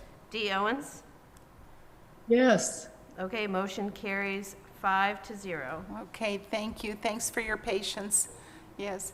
We're moving on to items 4, 5, and 6 under new business, VAR-23-10A, B, and C, Legacy Homes and Farms minimum lot size variance to Chapter 804, Legacy Homes and Farms minimum lot width variance to Chapter 804, and Legacy Homes and Farms buildable area 15% slope variance to Chapter 804 concerning 1.4 plus or minus acre parcel in Indian Creek Township, Section 3 and 4 at 7017 South Harmony Road. And I believe Mr. Myers will be reviewing this with us. Thank you. All right, this is VAR-23-10, and there's 3 variance petitions wrapped up into this one request. It's located at 7017 South Harmony Road. It's in Indian Creek Townships 3 and 4. The petitioner is proposing to construct an approximate 1,400 square foot single-family residence with a walkout basement located on this property. Before 2015, the subject property contained a manufactured home, and sometime between 2015 and 2016, that structure was removed. The property has sat vacant since that time, and the property consists of approximately 0.4 acres. This is under the minimum lot size requirement for the estate residential zone, which is the zoning district for this property. And additionally, the property is only 75 feet in width. The minimum lot width requirement for the ER zone is 100 feet. Finally, the property exhibits slopes greater than 15% in most areas on it. According to Chapter 804, slopes greater than 15% are classified as non-buildable area unless a variance is approved by the Board of Zoning Appeals. Based upon the petitioner's certified plot plan that is in an exhibit in your packet, Exhibit 4, the proposed new residence will encroach into these areas greater than 15%. I will note that through conversations with the petitioner, it was relayed that the petitioner's engineer had recommended the location of the structure into the sloped area because a new Presby system will be required and needs the remaining buildable area space that's just south of the proposed location for the residence. Excuse me.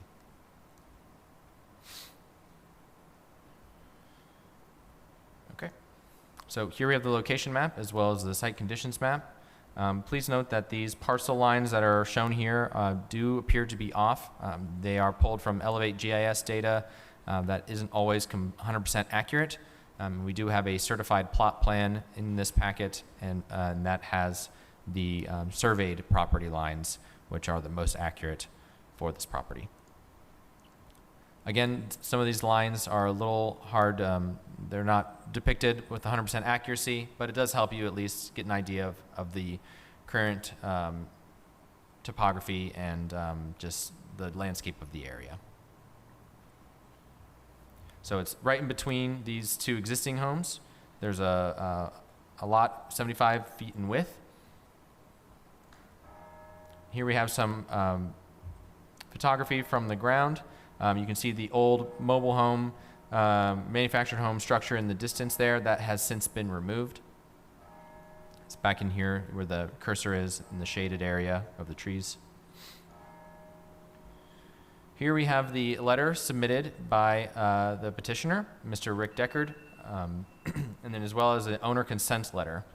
So at the time of the filing, the petitioner was not the owner of the property, hence the need for a consent letter.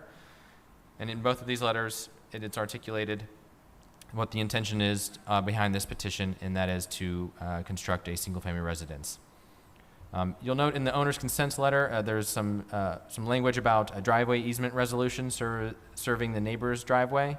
But based on the certified plot plan that you see here, and I'll click again to zoom in, there is no existing driveway easement issue. Some of the Elevate parcel lines appear to include this driveway that's to the neighbor to the north as part of the property, the subject property. However, that is clearly defined here that that driveway is not on the property. So it's not an issue with this petition. So I'm going to leave this on screen for a little while longer. The hatched areas are greater than 15% in slope. So you'll note that the engineer here has indicated a new Presby septic bed in most of that area that is buildable. And then the proposed residence back here, 1,400 square feet with a walkout basement, does encroach into these 15% slopes.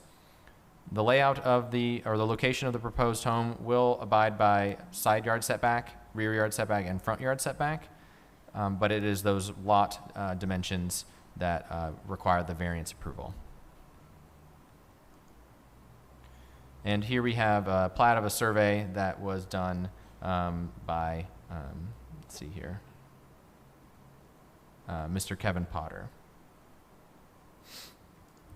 Okay, so that brings me to the recommended motion from staff.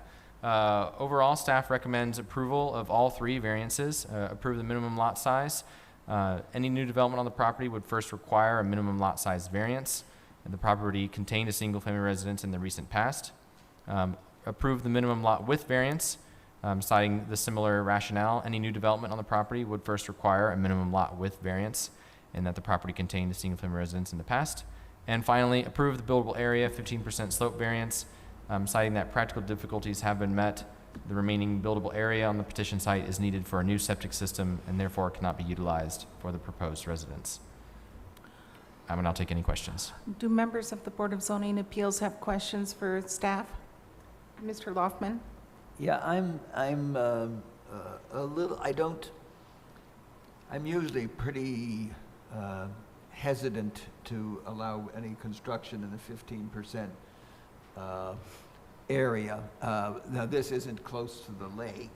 Is it close to any waterways that we would be concerned with? I don't believe so. Let me do a quick search here. There are no noted hydraulic features nearby, meaning streams or lakes or ponds. I can pull this up on my screen as well.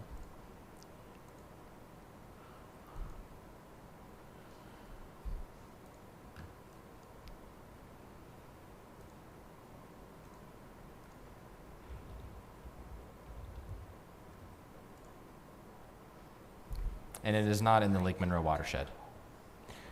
I mean, almost the entire structure is going to be in this 15% zone.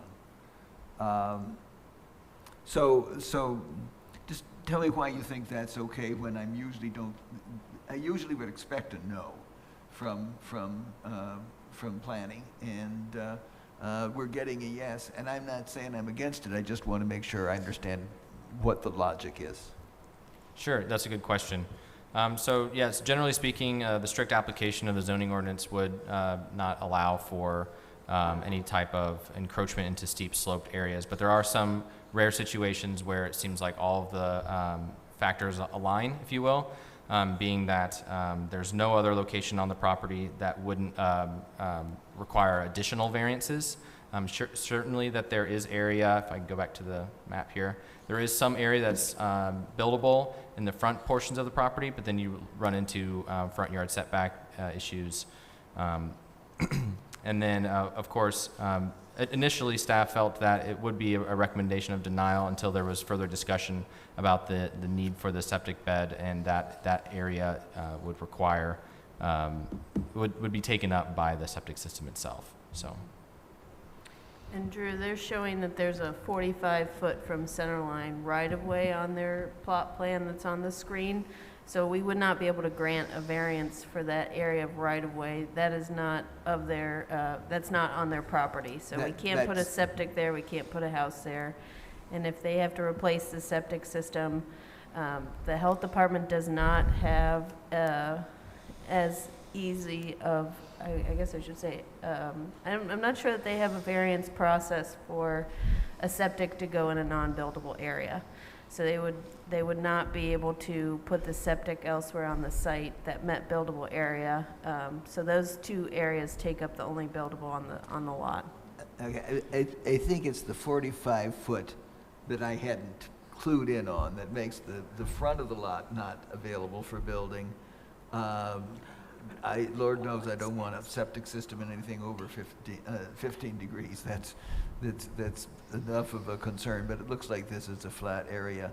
And without this, it becomes an unusable property, which is one of our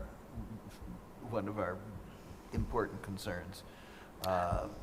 So thank you for clarifying that for me. I'm going to recognize first Ms. Owens and then Mr. Daly. Ms. Owens, your hand is raised. Yes, ma'am, thank you. I've driven past this property many times, and I can tell you that the old trailer that was on it was quite an eyesore. And it is so narrow and so sloped, I don't see how it could ever be used for anything without a variance, period, because it just goes down. And if the houses on either side are built up pretty close to the front, and so putting the house back a little bit would probably feel less crowded to the neighbors, I would think. So I'm glad to see someone's trying to use this property in a good way. Thank you, Ms. Owens. Mr. Daly? Quick question of staff.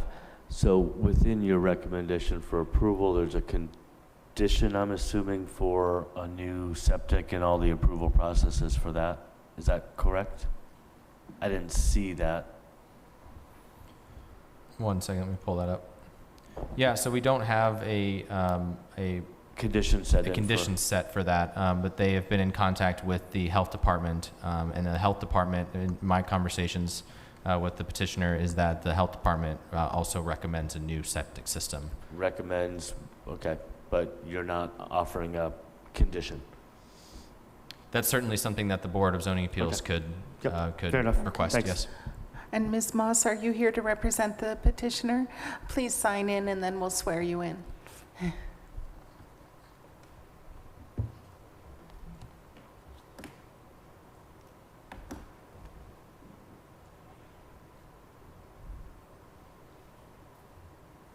Hi, Chelsea Moss with Abram Moss Design Group. And do you swear to tell the truth, the whole truth, and nothing but the truth? Yes, I do. Thank you. Hi, I'm here representing the petitioner as a site engineer for this project. And as Drew outlined, it's a small site with a lot of constraints. First off, with the lot width, the lot size isn't too far off from similar lots along that road, stretch of road. They're all smaller lots, and they are all fairly narrow. It's kind of in line. It's on the smaller end, but it is in line with those. So approval of those two variances does align with the overall community along Harmony Road there. As for the 15% slope, Drew outlined the front, or Jackie may have there. The front is encumbered by the right-of-way, and that was something we weren't anticipating when we started in. I was planning on putting the septic up closer to the road. There is a flatter spot there, and man, Harmony Road has a really wide right-of-way down through there. So it really puts us as our only option is in the middle. The 15% slope limitation for septics is not a local requirement. That is a state code requirement. There's no variance to it. You can't put anything from a septic perspective on steeper than 15% slopes. So that limits us there.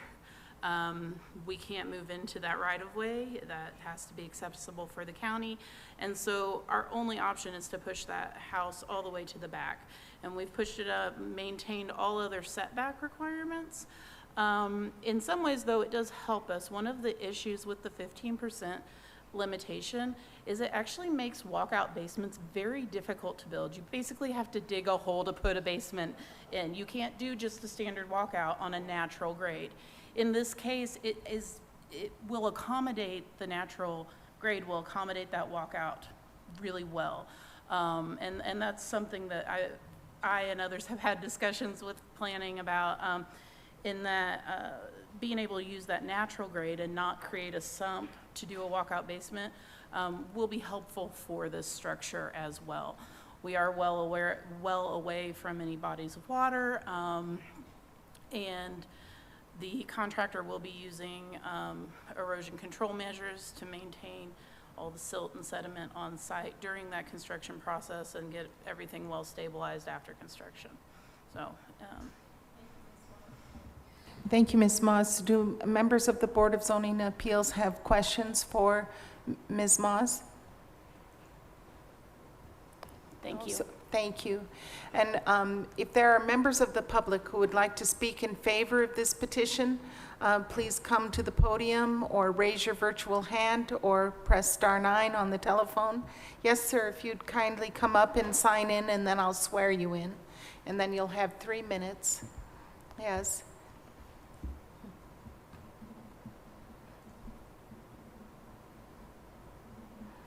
Would you kindly state your name, and do you swear to tell the truth, the whole truth, and nothing but the truth? I do. My name is Rick Deckard, builder. Rick Deckard, thank you. And if you could be close to the microphone, it will help out with the transcription and everything. Very good. So born here, raised here, will likely expire here. I'm a long time member of the community. I'm sorry, I'm having trouble. Just right into the microphone. Right into the mic, okay. That's much better for me, So thank you. with that said, if you don't need me to repeat, this home represents about 1,400 square feet for all the remodel contracts, barns, houses, and various units that I've built. That's a number far less than what I've actually done in this community, one at a time, over about the last 60 years, because I started with my father. Instead of being really good at sports, I was really good with a utility knife, hammer, staple gun, those kinds of things. And at 8 years old, I sort of started here. My goal has always been to avoid this room. And up into the night, I did a pretty good job of that. So, Chelsea certainly covered it well, but the difference in myself and an awful lot of contractors is they're not on the site every day. I am.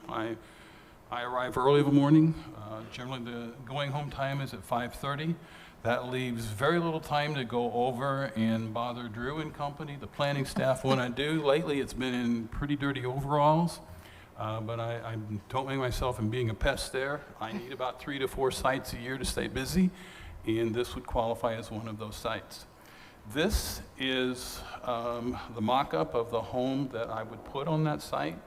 It's narrow, a bit deep, but the site will accommodate this as sort of where we can drive into the rearward middle or possibly the back of the home. So with that being said, unless you have any direct question for me, I'll be happy to take a seat and make myself more quiet. Thank you, Mr. Deckard. Just one moment, though. Do you members? No, just one thing, you'll have to provide that photograph to staff. Okay. Just leave this with them then? Yes, it looks very nice from here. It looks very nice. Congratulations. Are there other members of the community who would like to speak either in favor or in opposition to this proposal or this petition? If so, please come to the podium. Please raise your virtual hand or press *9. And if there are none, we can move back to our Board of Zoning Appeals for further discussion and/or a motion. Yes? Well, sure. I think the restrictions of the existing topography give us some good rationale for approving this petition, as well as the fact that the engineer and the design firm and Mr. Deckard himself is making the slope a feature rather than a problem of the structure that they're trying to build to the site specifically. So if there is a motion to incorporate anything like that. Yeah, Yeah. well, your turn. I move that we accept variance 23-10A from Legacy Homes and Farms for minimum lot size variance to Chapter 804. I move also as part of that motion that we accept variance 23-10B, also for Legacy Homes and Farms, minimum lot width variance to Chapter 804. And the third part of that, I move that we accept variance 23-10C, also for Legacy Homes and Farms, buildable area 15% slope variance to Chapter 804.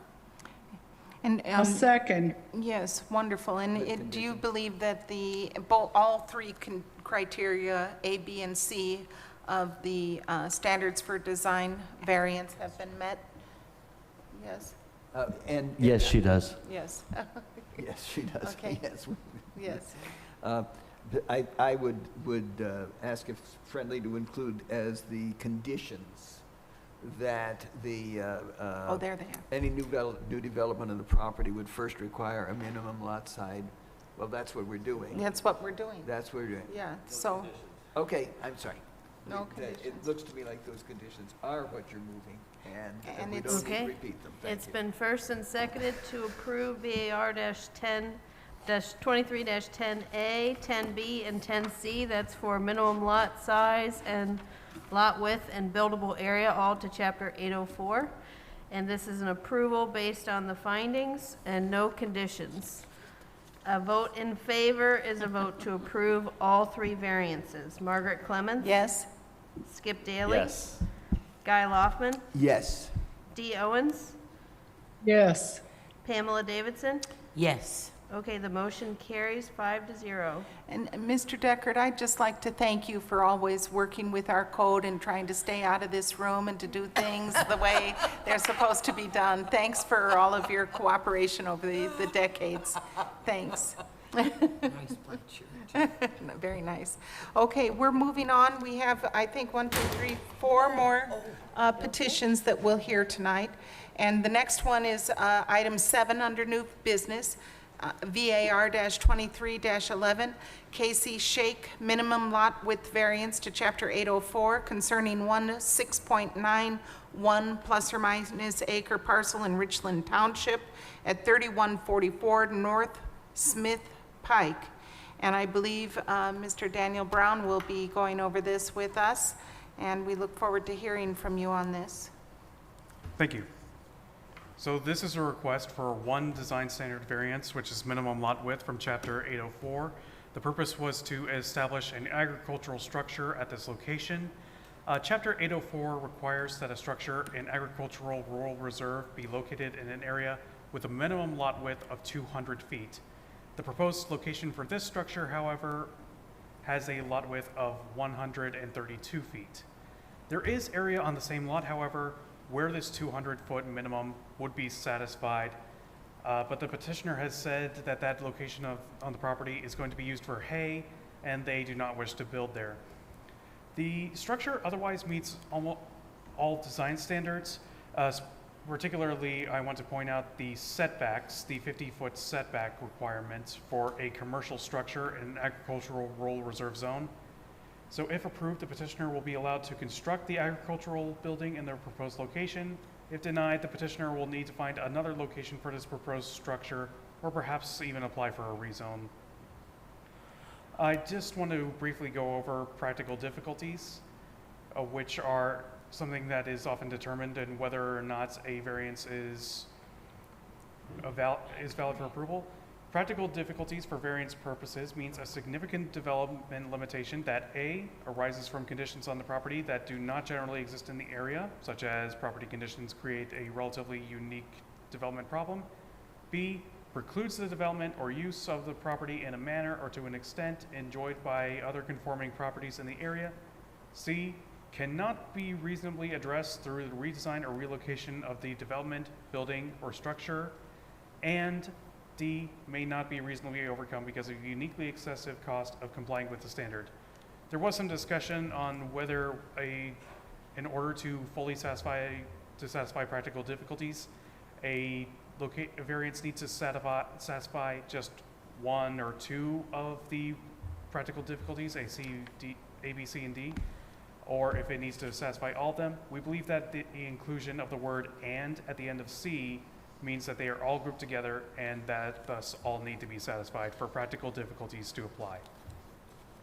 And here is the letter from the Board of Zoning Appeals, letter to the Board of Zoning Appeals, where Dr. Sheikh, the owner of this property, expresses his desires for this.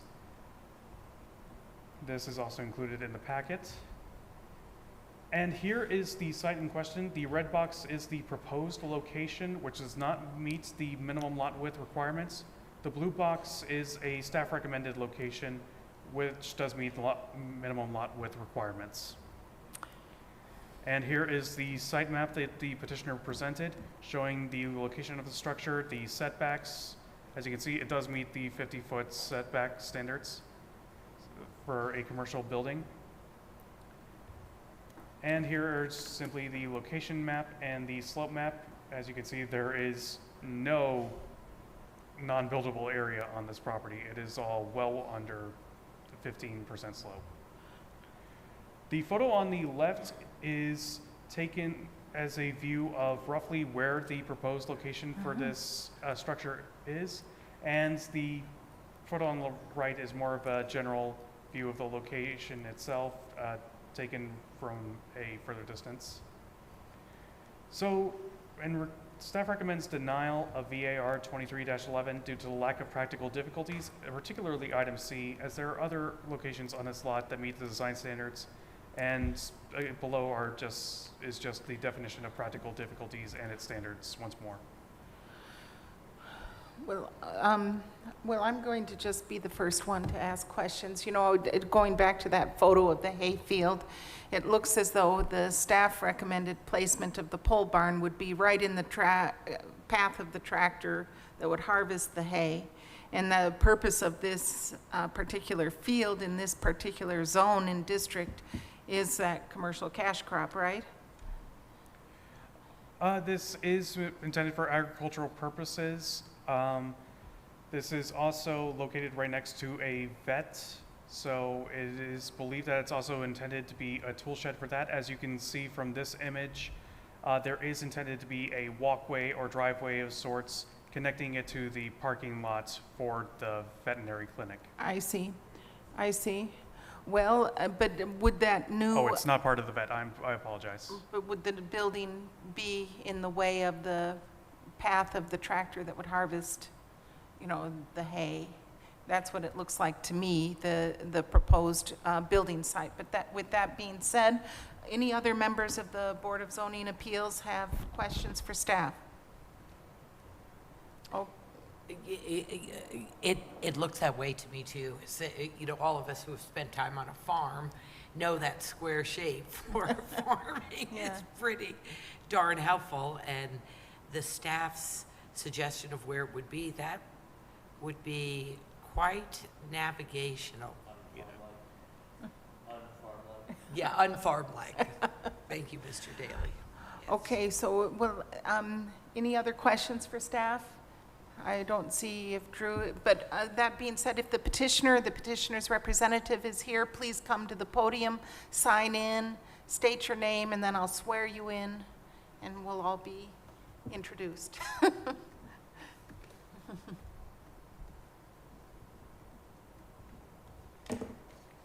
Casey Shake. Thank you, Mr. Shake. Would you please raise your right hand, and do you swear to tell the truth, the whole truth, and nothing but the truth? I do. Thank you. You have 15 minutes. Okay, before we can get started, let me grab my other paperwork. I picked up the wrong. Okay, sure, sure.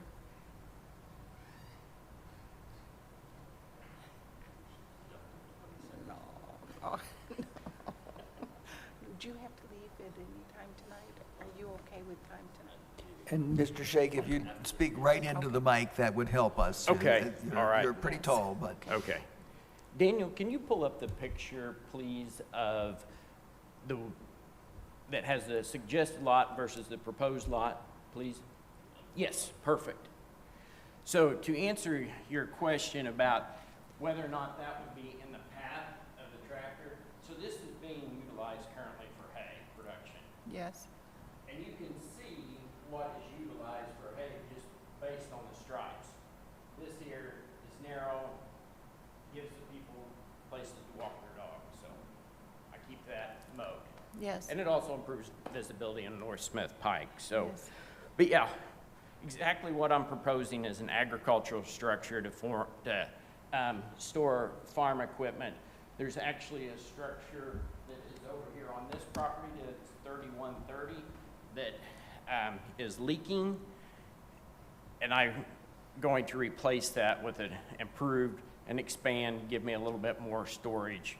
So as far as what's in that, I can tell you there's a tractor, there's a bush hog. At some point in time, depending on the time of year, there's hay mower, baler.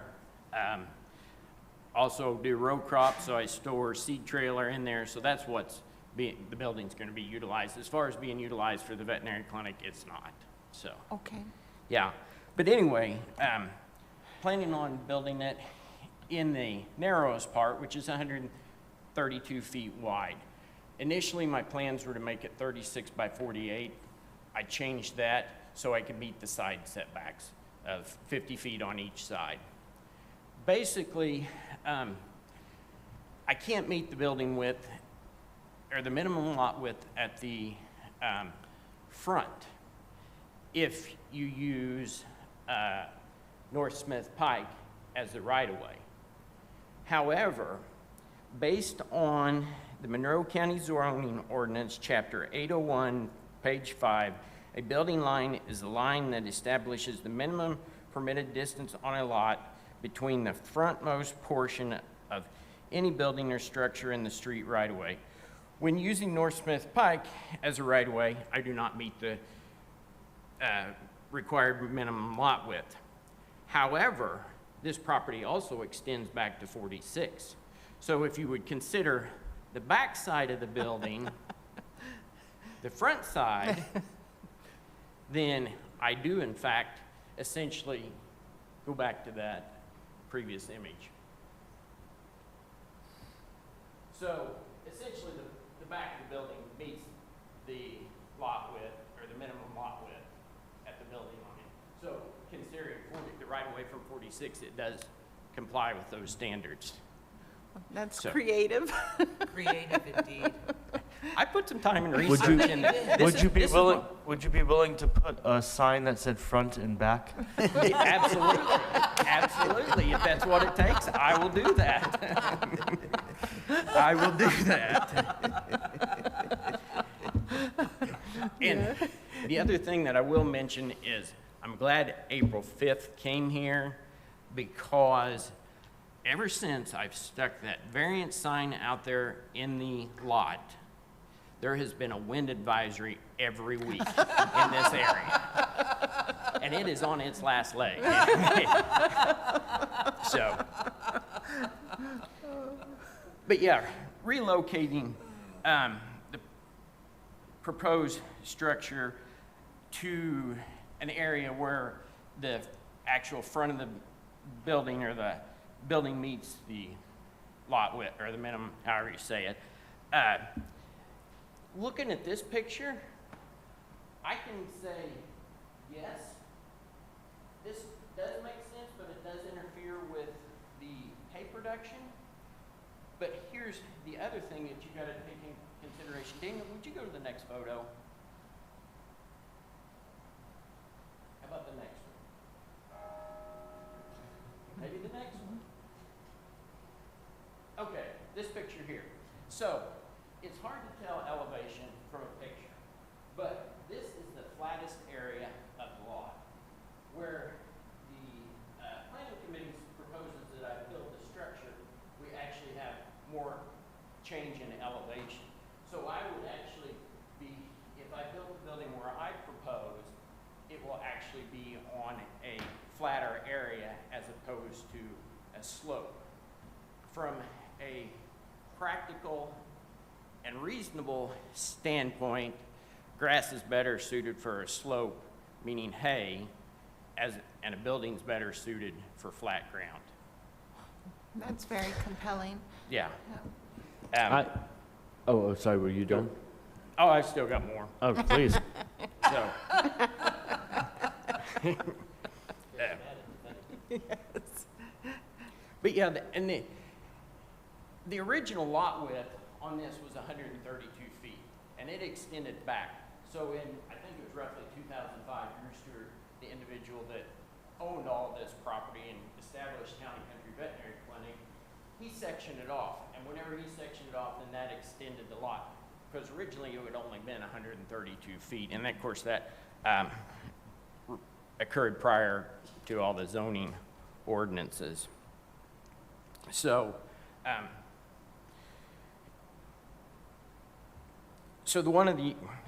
go to the practical difficulties for variance purposes. What conditions on the property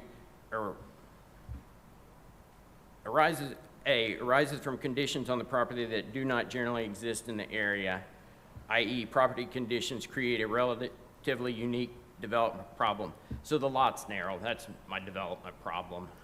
Also goes back. B, precludes the development or use of the property or to an extent enjoyed by other conforming properties. Most of the properties on the Smith Pike are less than 200 feet at the road.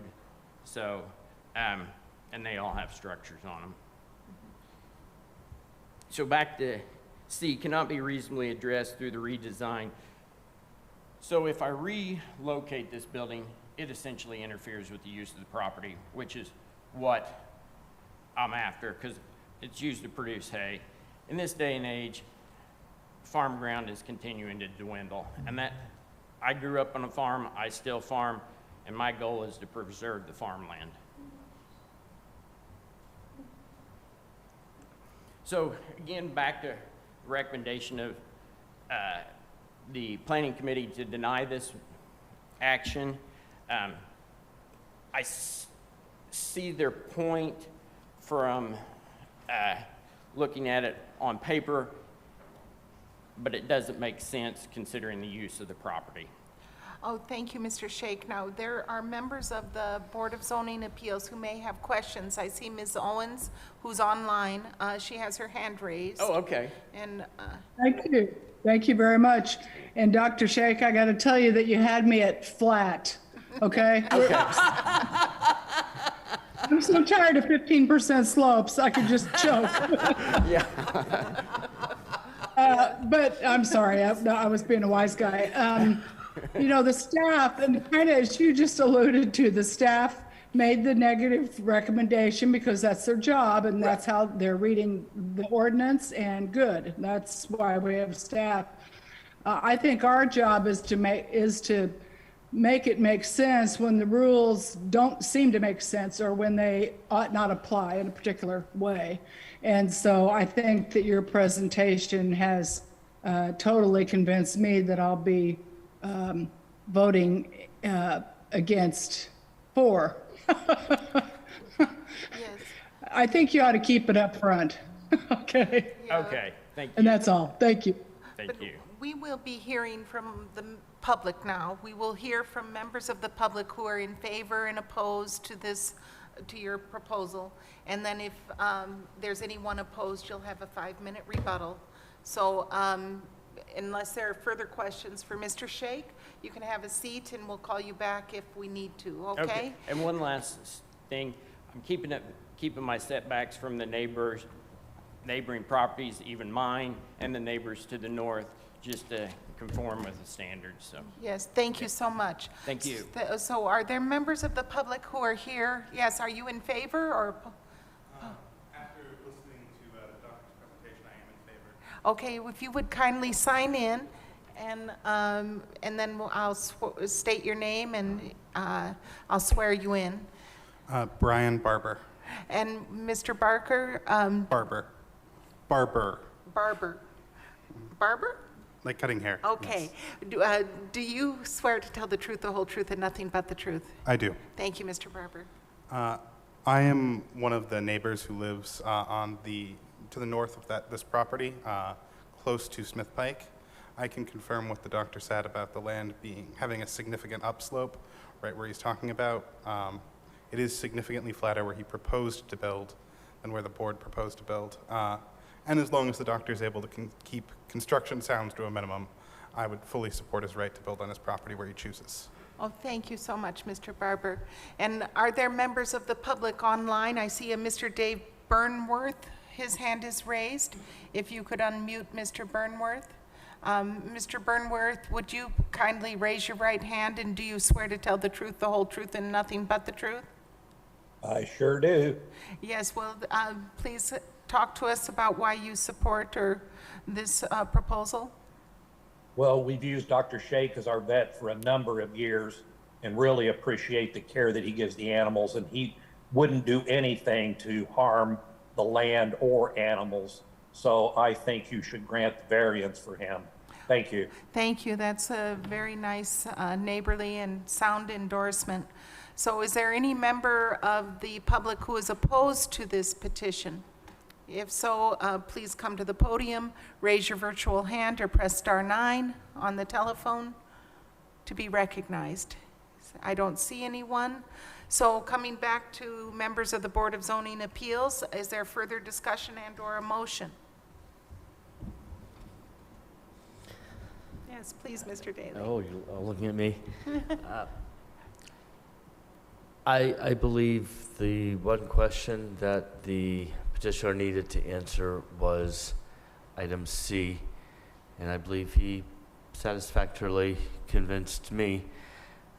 So I would like to propose that we accept his variance 2311 based on the satisfaction of the criterion in 812-6. 801. Oh, is that what it is? 801, yeah. 801 then, how about that? 801, A, B, C, and D, I Yes. believe are all met. And I do have a question about that legal and grammatical thing. Maybe Mr. Schilling and I can have a discussion about the use of the word "and" later. But for the time being, I do motion that we accept this based on the satisfaction of all 4 criterion in Chapter 801. Okay, is there a second? Second. Okay. All right, it's been moved and seconded to approve VAR-23-11, which is the Casey Shake minimum lot width variance to Chapter 804. And this approval is based on the revised findings by the board to include the criteria under 812-6 and the practical difficulties definition under Chapter 801. A vote in favor is a vote to approve the minimum lot width variance with no conditions. Skip Daly, Yes. Guy Loftman, Yes. Dee Owens, Yes. Pamela Davidson, Yes. Margaret Clemens. Yes. Okay, the motion is approved, 5-0. Thank you very much. Well, we'll move on now. Mr. Daly has to excuse himself, but we'll have a quorum. Yes, we'll have a quorum. Well, we'll just get started. Thank you, have a good night. Okay, we're going on to item 8 in our new business, VAR-23-12, Ronchetti Johnson Buildable Area Variance to Chapter 804 concerning 3.36 plus or minus acre parcel in Van Buren Township, Section 36, at 4465 West Tramway Road. And Ms. Crecelius, if you would kindly review this with us. I know Ms. Pamela stepped away for just one moment, but she'll return. I don't know if that forces us to stop. I don't have a whole lot of talking, so it might be good to wait. Okay. Okay, so we'll wait till we have a quorum again.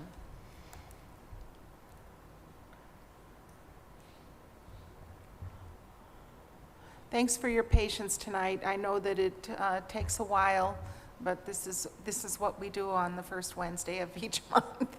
So thank you.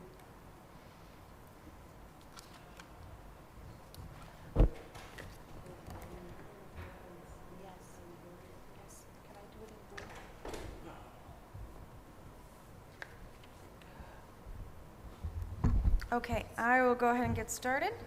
So this is VAR 23-12. Okay, so here's just a quick pictometry photo of the petition site. We're looking at a 3.36 acre parcel in Van Buren Township of Tramway Road. So the petitioners are proposing to place a 2,280 square feet manufactured home within the DNR approximate the DNR best available approximate floodplain, also known as the special flood hazard area. Chapter 804-4E states that any building or structure constructed after October 2nd, 2015 must be located within a buildable area.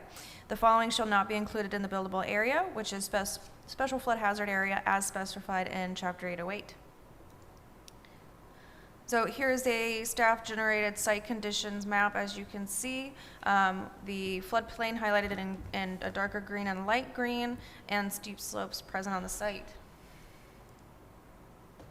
So a little bit of background. The petitioner applied for a residential building permit in October 2022 to replace a manufactured home that had been recently removed from the site. The previous manufactured home was placed in 2018 and was issued an improvement location permit by the planning department.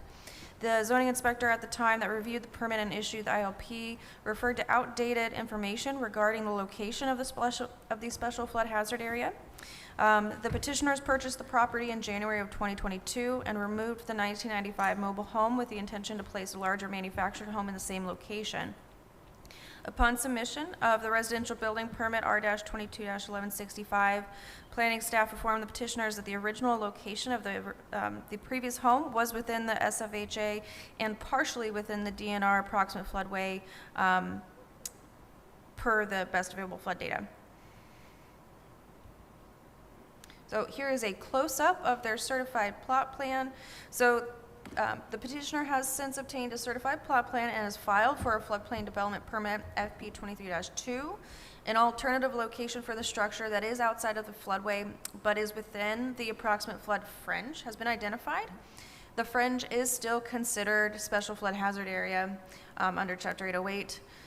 The floodplain limits have been delineated on the petitioner's plot plan and states that the base flood elevation is 639.4, and they're proposing a lowest floor elevation in order to meet the required regulatory flood elevation would be 641.4. So as you can see on the site plan, this area kind of identified as gravel was the original location of the 1995 manufactured home with a septic mound system. The new location would be just crossing over kind of the old footprint. So here is a closer up of the previous structure. It was a 1995 manufactured home that had a manufactured shed attached to it as an additional bedroom. And now I'm just going to go through a few site photos.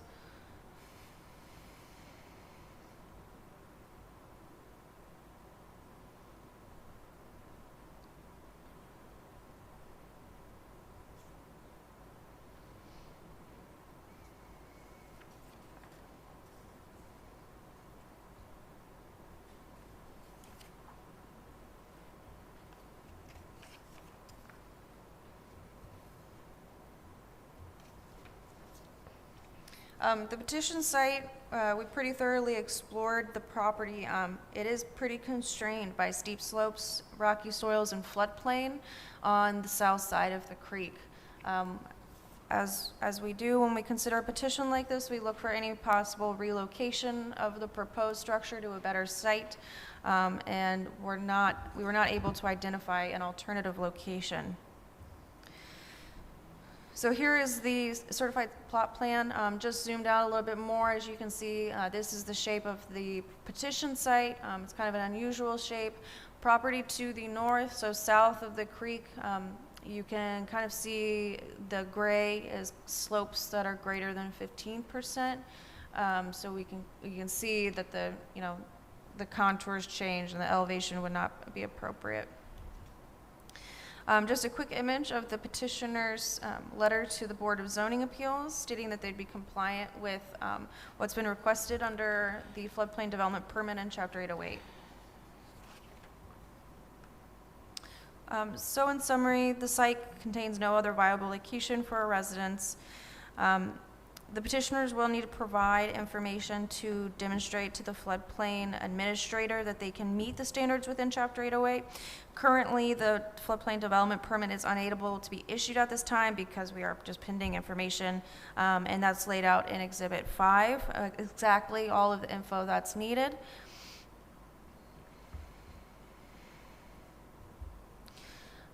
To go over what's been requested under the floodplain permit, just for a little bit more information as to see what we're waiting, is that we're waiting for an installer with an active license for a manufactured home that's licensed per Indiana code, and actually we did receive proof today that this has been met. So these are not conditions of this variance, just letting you know kind of what they're still waiting on for the floodplain permit. The second one would be establishment of a benchmark for flood protection grade, which is 2 feet above base flood elevation by an engineer. The elevation certificate by an engineer, and then written compliance to standards of Chapter 808, specifically those that are listed in Exhibit 5, which goes into things like anchoring, flood-proof materials, etc. So staff's recommended motion for VAR 23-2. We recommend approval of variance for the buildable area variance with the following conditions, which is that they remove or submit permits, building and floodplain development permits, for the 2 unpermitted sheds located in the special flood hazard area. Removal of structures or permit applications must be submitted before the residential building permit certificate of occupancy, or C of O, will be released. So it does not necessarily need the sheds to be removed or relocated, but they need to have the permit process started before a certificate of occupancy could be released for the proposed structure. Does anybody have any questions? Do members of the BZA have questions for staff? Seeing none. I don't know if Dee has a question. I can't see if she does. No, I do not. Later on, I'll have a comment, though. Okay. Well, with that being said, if the petitioner is here and would like to speak to us, you'll have 15 minutes to tell us why you're requesting this variance. So if you'll kindly sign in and then state your name, and then I'll swear you in.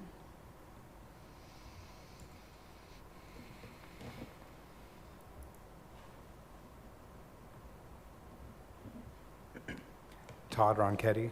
Mr. Ronchetti, would you kindly raise your right hand, and do you swear to tell the truth, the whole truth, and nothing but the truth? I do. Thank you. So, Yeah, pretty much we were just trying to make our house bigger. We assumed since the last 2 permits were approved that this one would get approved too, but the floodplains changed, so then we had to go into all this. We have reached out about the benchmark, and they put us on their planning for that, and we have asked them to start the elevation certificate. For the standards met, I believe the builder has asked specifically for those standards instead of being referenced to reading the entire article and deciphering what they would like. And we're just waiting on that response, is from what I was told. wonderful. That's all I got. Okay, well, thank you. Do members of the BZA have questions for Mr. Ronchetti? I have none. No. No, and we'll hear from the public, and if anybody is in opposition to this, you'll have a chance to respond. Okay. So thanks for coming before us. Okay, thank you. Okay, thank you. Are there members of the public who would like to speak in favor of this petition? Please come and sign in and introduce yourself, and then I'll swear you in.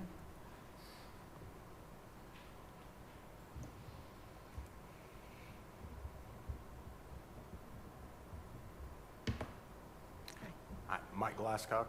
Michael Lasko? Glasscock. Glasscott. Okay, Mr. Glasscott, do you swear to tell the truth, the whole truth, and nothing but the truth? Yes. Thank you. So, I was the previous owner and Oh. filed with Samantha, my daughter, on the first. Can you move the mic down a Oh, little sorry. bit or get closer? Is that Thank better? you. Yes. Yeah, it's much better, thank you. I was the original, or the previous owner, and my parents were the owner before, oh, wow, before that. yeah. The sheds, I had no idea that you had to have a permit for a shed. You move around, you know, a portable, so I didn't know that, sorry. I just wouldn't have put them down there in a flood zone. I've lived in that whole area 43 years, so I wouldn't have put them where I thought would flood. And I still don't think it's where they want their house is a hazard for a flood. Okay, Because the last big flood we had got within like 30 feet, and that was just the edge of the water. And that took over 5 inches of rain in 2 hours. So we're talking a tremendous amount of rain that's going to happen to do any damage to where they want to put their house. So, okay. and as he said, I just want them close because I'm not leaving, and I live there to help take care of my parents, and I want them to help take care of me. Yes. That's all I got to say. Okay, thank you so much, Mr. Glasscott. Are there any other members of the public who would like to speak in favor of this petition? Okay, is there anyone who would like to speak in opposition to this petition? If so, please come to the podium, raise your virtual hand on Zoom, or press *9 on the telephone if you'd like to speak in opposition. So there's no one. Coming back to the Board of Zoning Appeals, I see that Ms. Owens has her hand raised. Yes, thank you.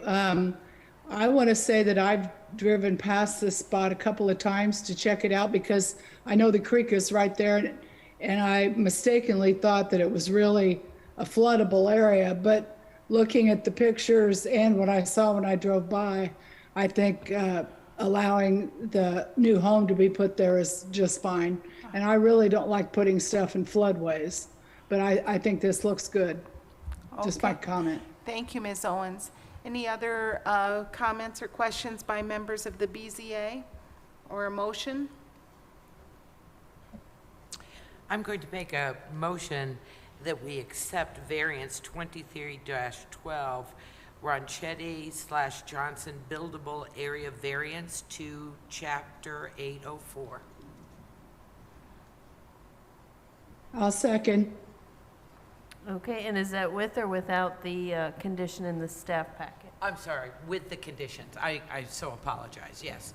The one right there we're looking at, number 1. Sorry about that. Okay. Agree. And do you accept that, Ms. Owens?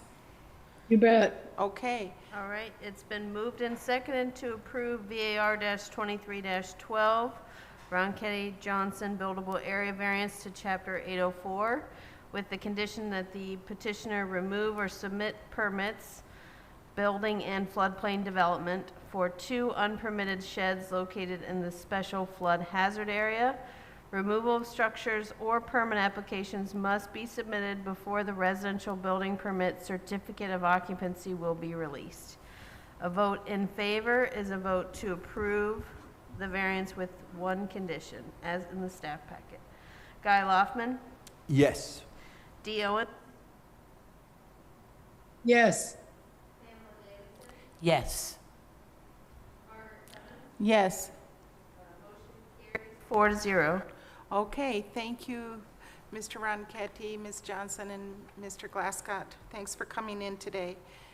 Okay, we'll move on to item number 9, and this is CDU-23-2, Equine Veterinary Services, Indoor Conditional Use to Chapter 813 concerning 135.09 plus or minus acre parcel in Washington Township, Section 11 at 1301 East Chambers Pike. And Mr. Sean Smith, how are you today? Good, good. So if you could review this with us. So the request is one conditional use to Chapter 813, veterinary. I cannot hear anything at all. I think the Excuse mic me. went out. Yeah.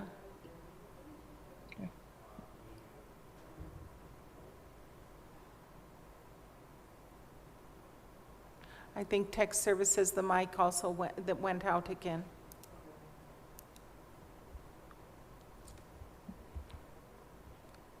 You're just very special.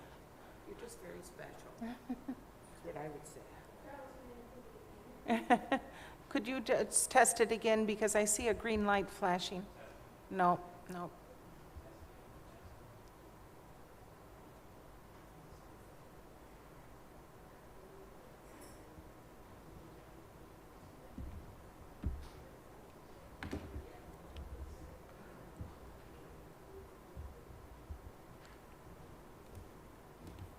You know,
so if you'll just bear with us while we resolve the technical difficulties of the microphone.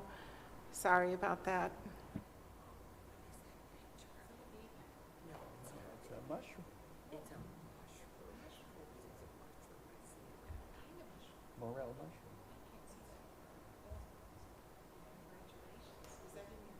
I don't know, my daughter found it.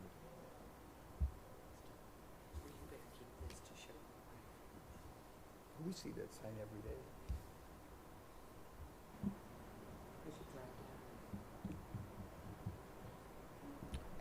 Well, there's a lot going on down there.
Can you try the mics again? Nothing. Nothing. Could we use Mr. Daly's mic to make the report? It's possible, but it's connected. It might cause a physical injury. We'd have to check with OSHA.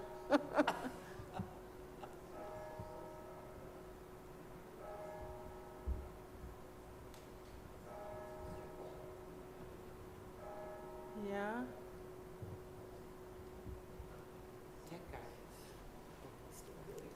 Okay. Okay, we have a makeshift. We've jury rigged it. All right. And we're the jury. Yes, that's right. Okay, so Testing. thank Okay. you, Mr. Smith. Thank you. Okay, Great. so as I was saying, this is a request for conditional use to Chapter 813, Veterinary Services Indoor, and Condition 15 from Chapter 802. So the purpose is to establish an indoor, specifically an equine veterinary clinic at 1301 East Chambers Pike. Chapter 802 of the Monroe County Zoning Ordinance defines veterinary service indoor as an establishment of licensed practitioners primarily engaged in practicing veterinary medicine, dentistry, or surgery where all services are performed or provided indoors.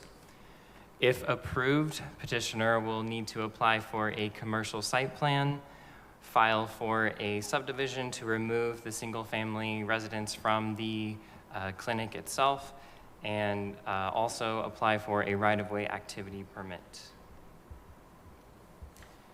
These are the conditions set out in Chapter 813. They are also included in the packet. I'll just leave them up here on the screen for just a moment. And just for clarification, all conditional uses are subject to these requirements in Chapter Okay. 813. Well, thank you for giving these to us, Mr. Smith. I really appreciate that. And is your presentation finished then? No, not yet. Okay, okay. Sorry. Okay. So use-specific conditions, just in Chapter 802, there's this one condition where the Plan Commission may attach additional conditions to its approval in order to prevent injurious or obnoxious dust, fumes, gases, noises, odors, refuse matter, smoke, vibrations, and water-carried waste or other objectionable conditions, and to protect and preserve the character of the surrounding neighborhood. So I just have some exhibits here. We just have a location and site conditions map.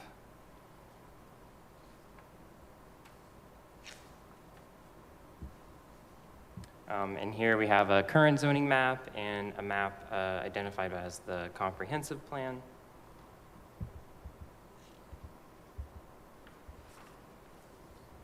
And then following this, I will just have some photos. I'll go through those.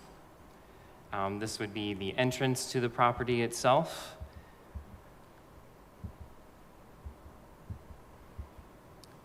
This would be inside one of their larger barn areas. Also, there are horses currently present on the property.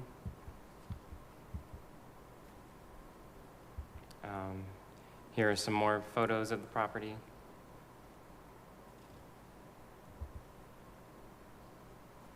And here we have a laboratory space and also the location of the single-family residence that is on the property.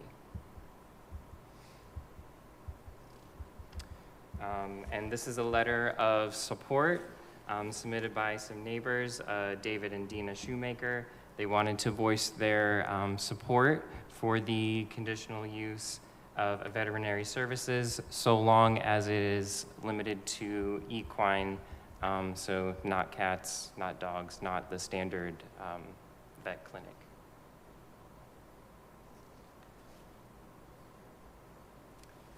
So staff recommends approval of the conditional use petition for veterinary services indoor of Chapter 802 and 813 based on the ability to meet the conditions of the conditional use in Chapter 813 with the following conditions.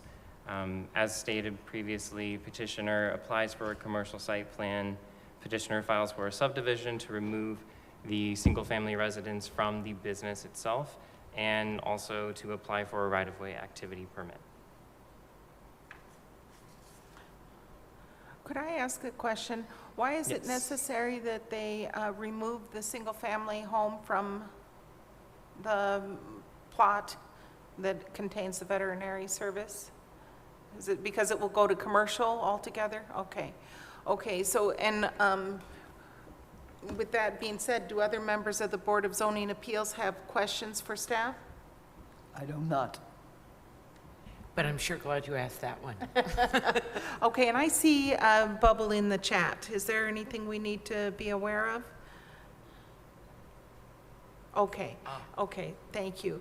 Well, if the petitioner, Ms. Rentschler, if you're here and you would like to come to the podium and sign in, or if you're, oh, she's on Zoom. We see your hand raised and you'll be unmuted.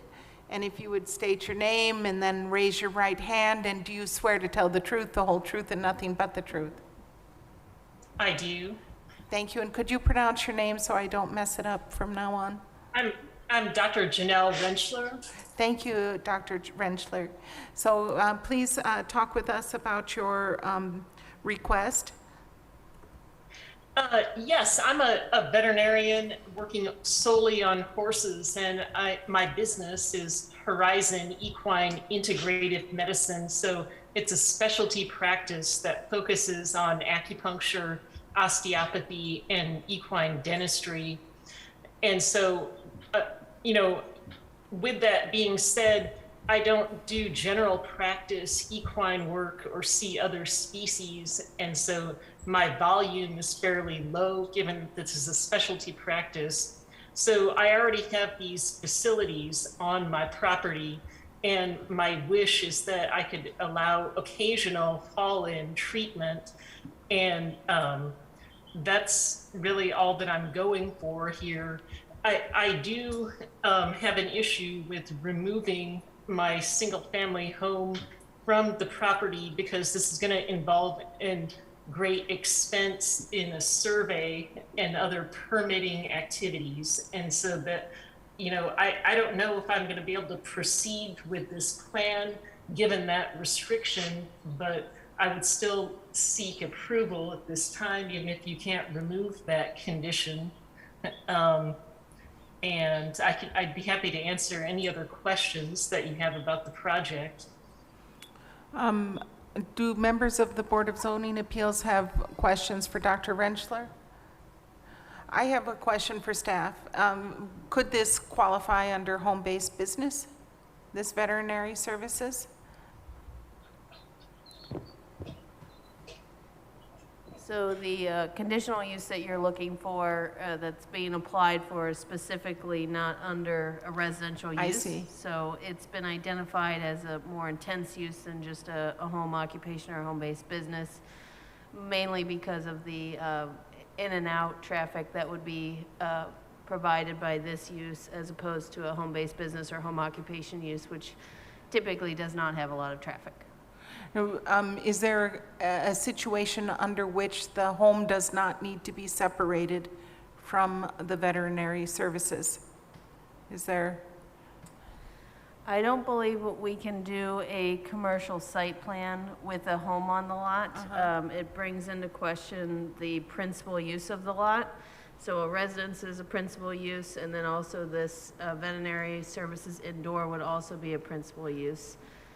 So this use, I believe, is conditional in the rural zones, but it's also permitted in some of the commercial zones.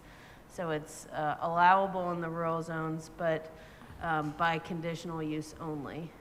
Conditional use, and because it's equine veterinary services, there's no option but to make it commercial? If you're qualifying it under this use, veterinary services indoor, it would be under category of non-residential or commercial. Okay. So you would have a principal commercial use and a principal residential use on one lot, which we don't find that there's a good way of dealing with that in the zoning ordinance, other than to separate them. Well, I'd like to just take one moment, and thank you, Director Nestor Jelen, for going over that with us. I'd like to take one moment because this is an area that, of course, I am not an expert at all, but I am aware that Bloomington and Monroe County have a burgeoning kind of horse equine business and activity, and it is part of kind of a thriving economy that not everybody participates in, but it still adds value to our community, and that it's in keeping with our rural character and our rural zones. And I think that whatever can be done to support these kind of agricultural services is how I would consider it. You know, if you're helping with veterinary services of large animals, that has some agricultural value in more, and maybe less commercial.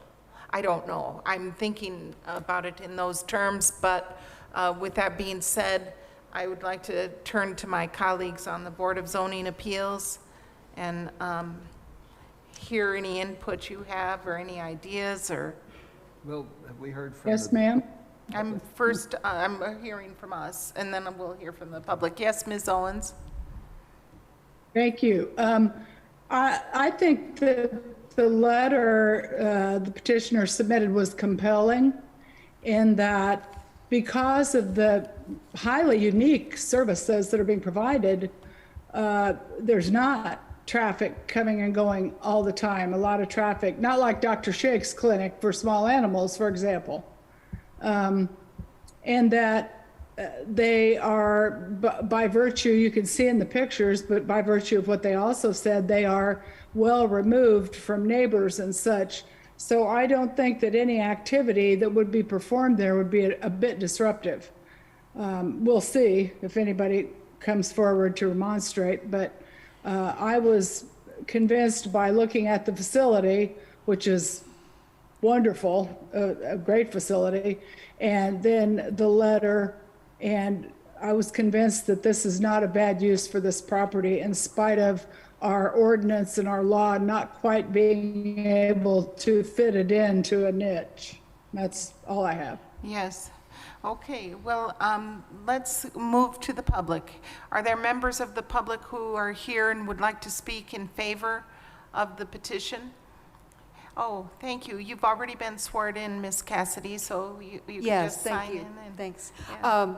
Tamby Weichel Cassidy. After listening to what the petition has going on here and having grown up in a kind of a farmy area, I don't perceive this as much differently than really working with large animals on any other kind of farm, which is a business and has a house on it. So that's all I have to say. Thank you very much. Are there other members? Oh, I see Mr. Burnworth has his hand raised on Zoom. If you could kindly unmute him. And Hello, can you hear me? Yes, and you're still sworn in, so if you would kindly share with us your thoughts. Yeah, I like the way that you're thinking about this because I pass this site 3 days a week, and I wouldn't even know that that house and barn was back there if I didn't intentionally look at it. And I agree, as a former horseman of myself, that this is such a specialty that it won't be frequent trips back that driveway. I hope that some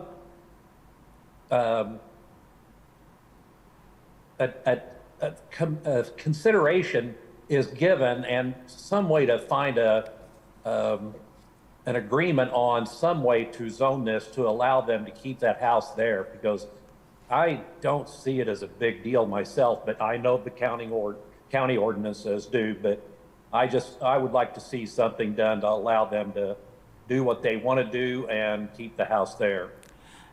Thank you very much, Mr. Burnworth. Are there other members of the public who would like to speak in favor of this or in opposition? Are there members of the public who are here in person who would like, or online or on the telephone, who would like to speak in opposition to this? Please come to the podium, raise your hand on Zoom, or press *9. Well, I think I see none, so I come back to staff. Are there other options on this particular property? I see it more, I mean, it's zoned forest reserve. And so can we approve this without separating the house? This conditional use? I think the other option would be for us to reevaluate whether this could qualify under a home-based business with our legal department. It's very clearly fitting under the veterinary services indoor. If this conditional use is approved, it does give them flexibility to expand the veterinary services over time. Yes. Where the home-based business may not have the same flexibility. But I don't see under the veterinary services indoor how the staff could look at the commercial site plan with the house on it without doing some sort of subdivision of the house and the business. So the options would be to, we could continue this case and work with the petitioner to see if there could be a home-based business option, which would not require conditional use or separating the house. But it is our opinion that it better fits in veterinary services indoor, so I'm not 100% sure this wouldn't just come back next month with more discussion with the petitioner. Right.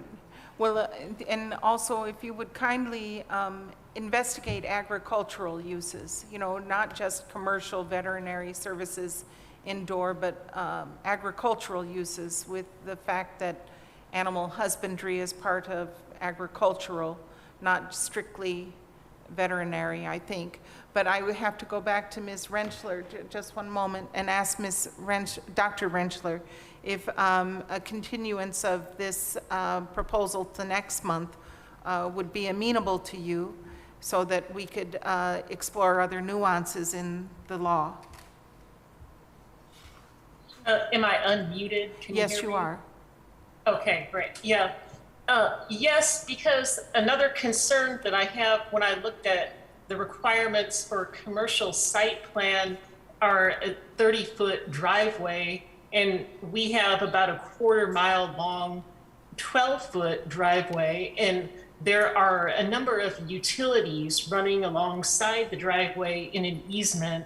And so I don't see any way feasible that I would be able to meet that driveway requirement to be a commercial site. So unless I received a variance for that, then the project may be dead altogether. So I guess maybe a continuance where we can explore other options would be better. Okay, thank you, Dr. Rentschler. And Mr. Loftman, you had your hand raised. I'm sorry, I did.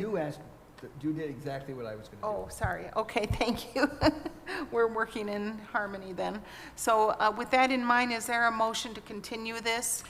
I'll make a motion to continue the request for CDU-23-2 so the staff and petitioner can explore other options. And I would second the motion. Yes. And add, it seems like we ought to bend over backwards to make this work, because it's a non-traditional use of property, and we ought to, you know, I think calling it agricultural, which in a way, which it may open doors. But whatever, I trust the staff to work with Dr. Rentschler, and hope we can make a way to do it that won't effectively make it impossible to do what she wants to do. Thank you. So the motion is to continue. It's been moved and seconded to continue this case to the May 3rd, 2023 Board of Zoning Appeals meeting. A vote in favor is a vote to continue this to the May 3rd meeting. Dee Owens? Yes. Pamela Davidson? Yes. Margaret Clemens? Yes. Guy Loftman? Yes. Okay, it's been continued by a vote of 4-0. Thank you so much, Dr. Rentschler, and thank you to Mr. Burnworth and to Ms. Cassidy for weighing in on this important issue. Okay, we're down to the last item, and thank you for being so patient for waiting for us. You win the booby prize, I guess. So it's The two variances, VAR-23-14A and B, the Ertel and Forsyth variance to condition number 53 from Chapter 802, and the Ertel and Forsyth side yard setback variance from Chapter 833 concerning 2.29 plus or minus acre parcel in Bloomington Township at 4615 East State Road 45. And Mr. Smith, if you would be so kind as to discuss this with us. Thank you, Margaret. Thank you. So the request is two design standard variances, conditions number 53 and 55 from Chapter 802, and side yard setback from Chapter 833. The purpose is to establish a detached accessory dwelling unit at the property. And just as a reminder for the board and for the public, the petitioners have previously applied for a use variance at the prior BZA meeting on March 1st, 2023, which was approved and allows for the use of an accessory dwelling unit on this property. Thanks for reminding us. Accessory dwelling units require at least 5 acres. Chapter 833 requires that the RE 2.5 zone have a side yard setback of 30 feet. This structure has approximately half a foot. Chapter 802 of the Monroe County Zoning Ordinance defines accessory dwelling unit as a separate, complete housekeeping unit with a separate entrance, kitchen, sleeping area, and full bathroom facilities, which is an attached or detached extension to an existing single-family structure. If approved, petitioner will be required to submit a residential building permit application and comply with all other building and zoning codes. This would include applying for and completing the installation of a new septic system as identified by the health department. These are the standards for a DADU, which were also identified under the petitioner's use variance from the March 1st BZA meeting, and they should also be included in the packet. These are the requirements for design standards variances. It is a bit lengthy, and I am happy to come back to it if the board would like. I'll just leave this on the screen for just a moment.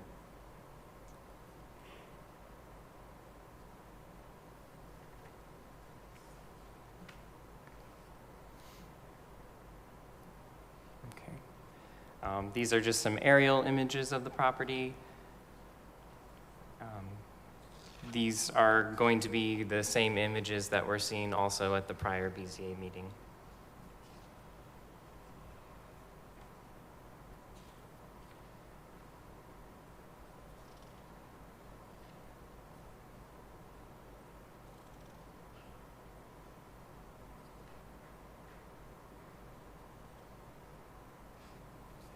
Do you remember this? Yes. Yes, I do too.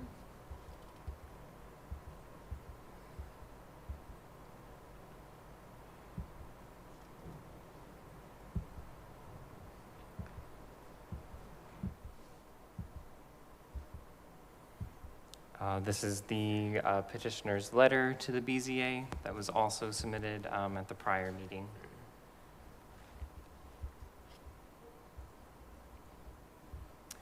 This is the survey that was conducted by Bynum Fanyo, dated January 10th, 2023.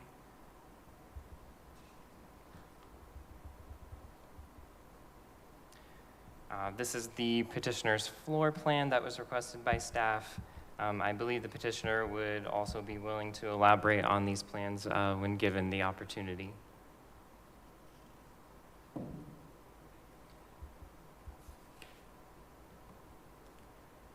And here is the septic permit that was received and dated by the health department, which called for an installation of a new septic system.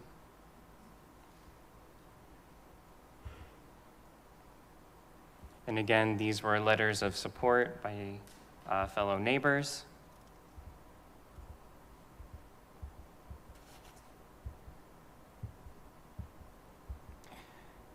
So staff recommendation is to deny the design standards variance to condition number 53 and 55 under the reasoning that practical difficulties have not been met. There is no substantial evidence the structure cannot be utilized under one of the permitted uses listed in the RE 2.5 zoning district and therefore does not meet criteria C. Also, staff recommends denial of the side yard setback variance. Practical difficulties have not been met. The setback issue can be more effectively addressed through a relocation of the existing development or building or structure. Okay, thank you. Do members of the Board of Zoning Appeals have questions for staff? I can't see if Ms. Owens has any questions. I kind of do. Oh, I yes. guess, even though I went through all this, I'm still confused. We said, yeah, it's okay to have a dadu, and then we turn around and say, but it's not okay to do anything with it? What am I missing? Yeah, D, so the previous use variance, which was also approved by the BZA, approved the use of a dadu, and this in particular is in relation to the design standards to have a dadu. You mean like the location Okay. of it? Yes, So, like location, setbacks, that sort of yes. thing. So if you look at page, is it 170 of your packet? It shows the relationship of the proposed dadu to the property line. So, so with that being said, we'll hear from the petitioner now, if that's okay. And Ms. Forsyth, we see you in person instead of calling in. It's good to see you. Spring break. Yeah. I'm a teacher, so Oh. I could come. Oh, good. And do you swear to tell the truth, the whole truth, and nothing but the truth? Yes, I do. Could I just ask you before you begin, what do you teach? Human geography. Oh, so great. we study GIS quite a bit. Great. I've gotten to use it more in this situation than I ever thought I would. So I have the proposed floor plan too. I made enough copies. Okay. Thank you. Thank you so much. So quite a bit's happened in the last month since we met. We got to talk with Gary Gettelfinger, who was one of the neighbors that wrote in. He is the one that you could see if you go back to the images, Sean. He's the cream-colored house that is the only one that can see the structure. Sure. He came over and right there. And we walked him through. Previously, he wasn't able to see the structure so much because there was, we talked about this last week, it'll be a bit redundant, dozens of ponds on the property that were overgrown, and we were able to remove them, which he was very thankful for because of the mosquito problem that was in the area. We discussed some of the plans, and he was really excited that this had passed. One of the things, this has been, we're moving from Chicago to this area. We are new to small town life, and it's been really wonderful. Like, the house is more than we bargained for in all ways, but the neighbors are amazing. So he has helped us get people to clear the land. He had a group chat with everyone on the street to support us. Bob Cummings came last time to speak out for us. We talked with him through our plans for the home and how we designed it in a way, if you notice on the floor plan, to be as least impactful from his side of the structure. So we just have 2 windows. One will be frosted, and then one will be over the kitchen sink, which is blocked by some landscaping in his yard. So there's not any direct lines towards his house from my mom's windows of her cottage. And we've discussed fencing options and helping even purchase shrubs for his lot to help him have kind of a barrier from us. He's just happy that this structure that has been there since he built his home 16 years ago. We know it's been there for over 20 years, he told us when he was over 2 weekends ago to the property. He said when he built his home, this structure was already standing, unfinished. So I know the idea of us being able to refinish it for another purpose other than the dado is an option, but financially it isn't for us. We bought the property not knowing that it had a septic system, because that was not disclosed to us when we purchased it, and it wasn't in our inspection because everything is so overgrown, or was, with poison ivy, as we have ongoing cases of. And we realized the cost of this house was, it will be a beautiful forever home, but was much more than we anticipated. So without my mom being able to have this structure and help bring in funds to build a home for her that's affordable, and we talked about this last time, like, we're blessed to have her this close. We've been living cross-country for 10 years. So we really want this to happen, but the structure's been there, dilapidated, for 20 years. The neighbors are all in support. They do want us, and we're fine with anything that needs to sign, that it won't become an Airbnb, or it will be our family. My mother will live there. You know, someday maybe when we retire, we would move there and our daughter would move to the house. Like, we are trying to be a part of this community. They're very happy that we're not developers tearing it down, building an apartment complex. Like, we're really, this has been stressful, but it's also that sign in the front yard has brought a lot of people to, like, meet us and be a part of this neighborhood, and we're really thankful for their support. So, you can't see from the photographs, but no one from the front can see, you know, the only person impacted is Gary, who is in full support. So, yeah, we're just hoping to be able to make this happen and make our investment already into the floor plans and the, you know, property, because otherwise it will have to stay like that for quite a few more years, because the house itself is not livable, the main home. So that would be the way down the line project if it wasn't for my mom, thankfully. So that's it. Okay, thank you. Do you have questions for Ms. Forsythe? No. No, and I don't know if Dee does, but I do have just one question for staff.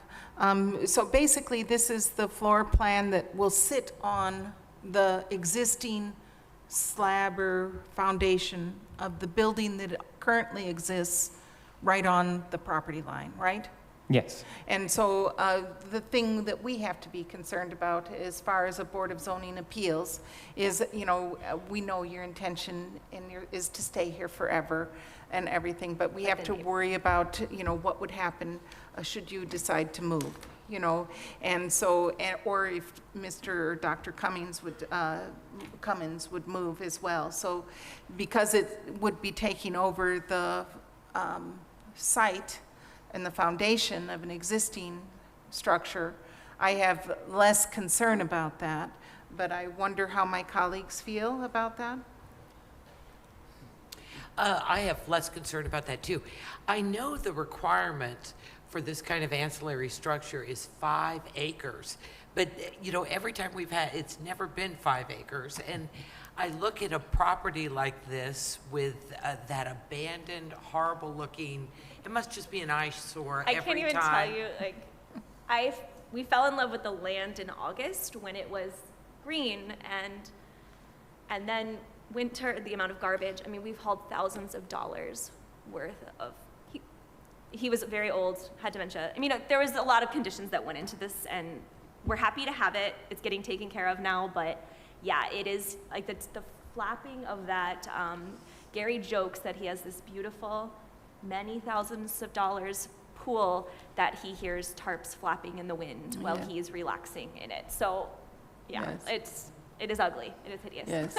Yeah, it's very disturbing that that's been sitting there in that decrepit state for 20 years and is a nightmare and has no use other than possibly to tear it down, but you want to be rehabbing it exactly the way we all want to do with our parents, having them close by. Yeah, because right now we need help with childcare, and then as she ages, I'm her only child now. So, you know, Yes. it just makes life a lot better. And housing is expensive here. Like, yes, it is. Yeah. So. Yes.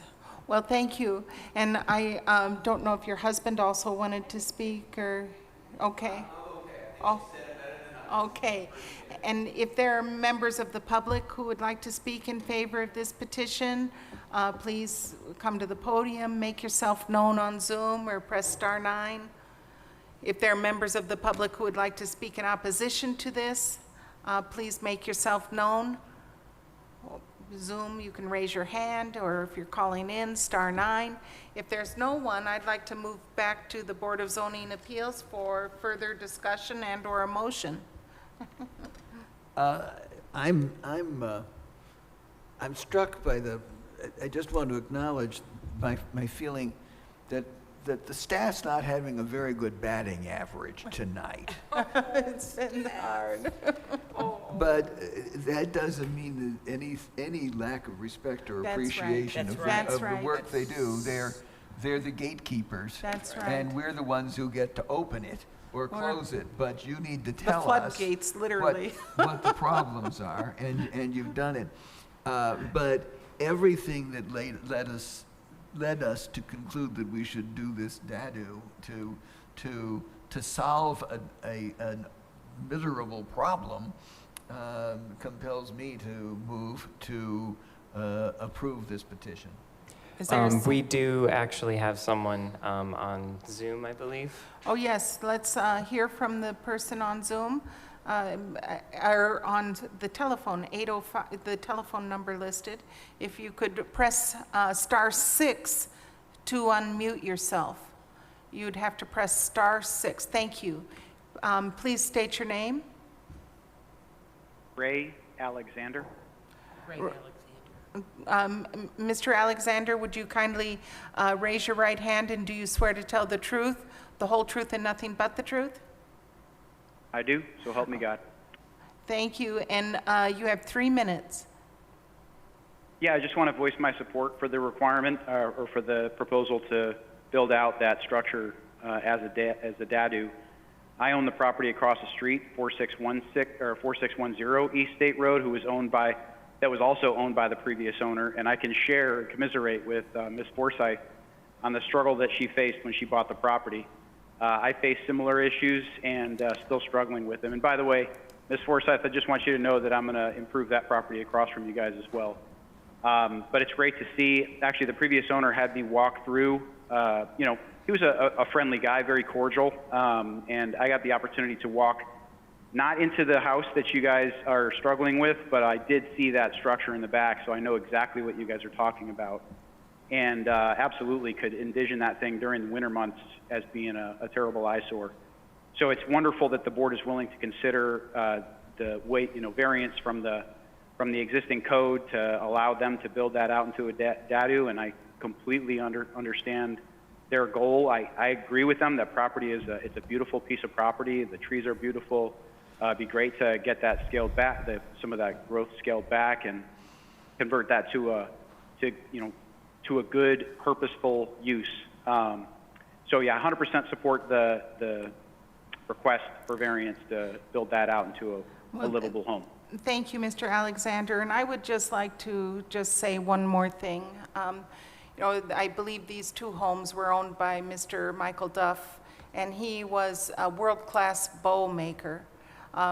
He made bows for stringed instruments, and he had a unique methodology, and he supplied bows to some of the great musicians around the world, including Janos Starker, my late husband, and my late husband also bought a quartet of bows for a string quartet that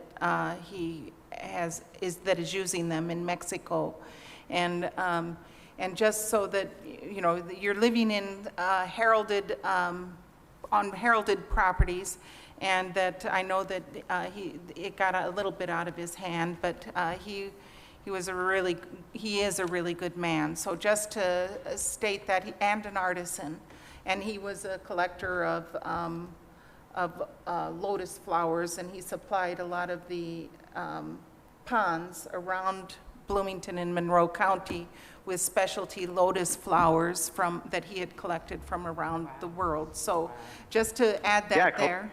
And but there's been a motion and a second, so let's. Did I hear some voice? Yeah, but I think that. Yes, it's him. Mr. Alexander, would you like to say anything else? Yeah, absolutely. I didn't mean to disparage Mr. Duff by alluding to the quality of the properties or the condition of the properties. Understand he faced some significant challenges, mental challenges toward the later stages of his life. He was like I said, very, very pleasant man, nice enough to walk me through his property, and we had a great, cordial relationship. And I agree. I've seen his hybrid ponds there and developing those flowers, and really strongly appreciate the fact that what we've bought, both Ms. Forsyth and I, you know,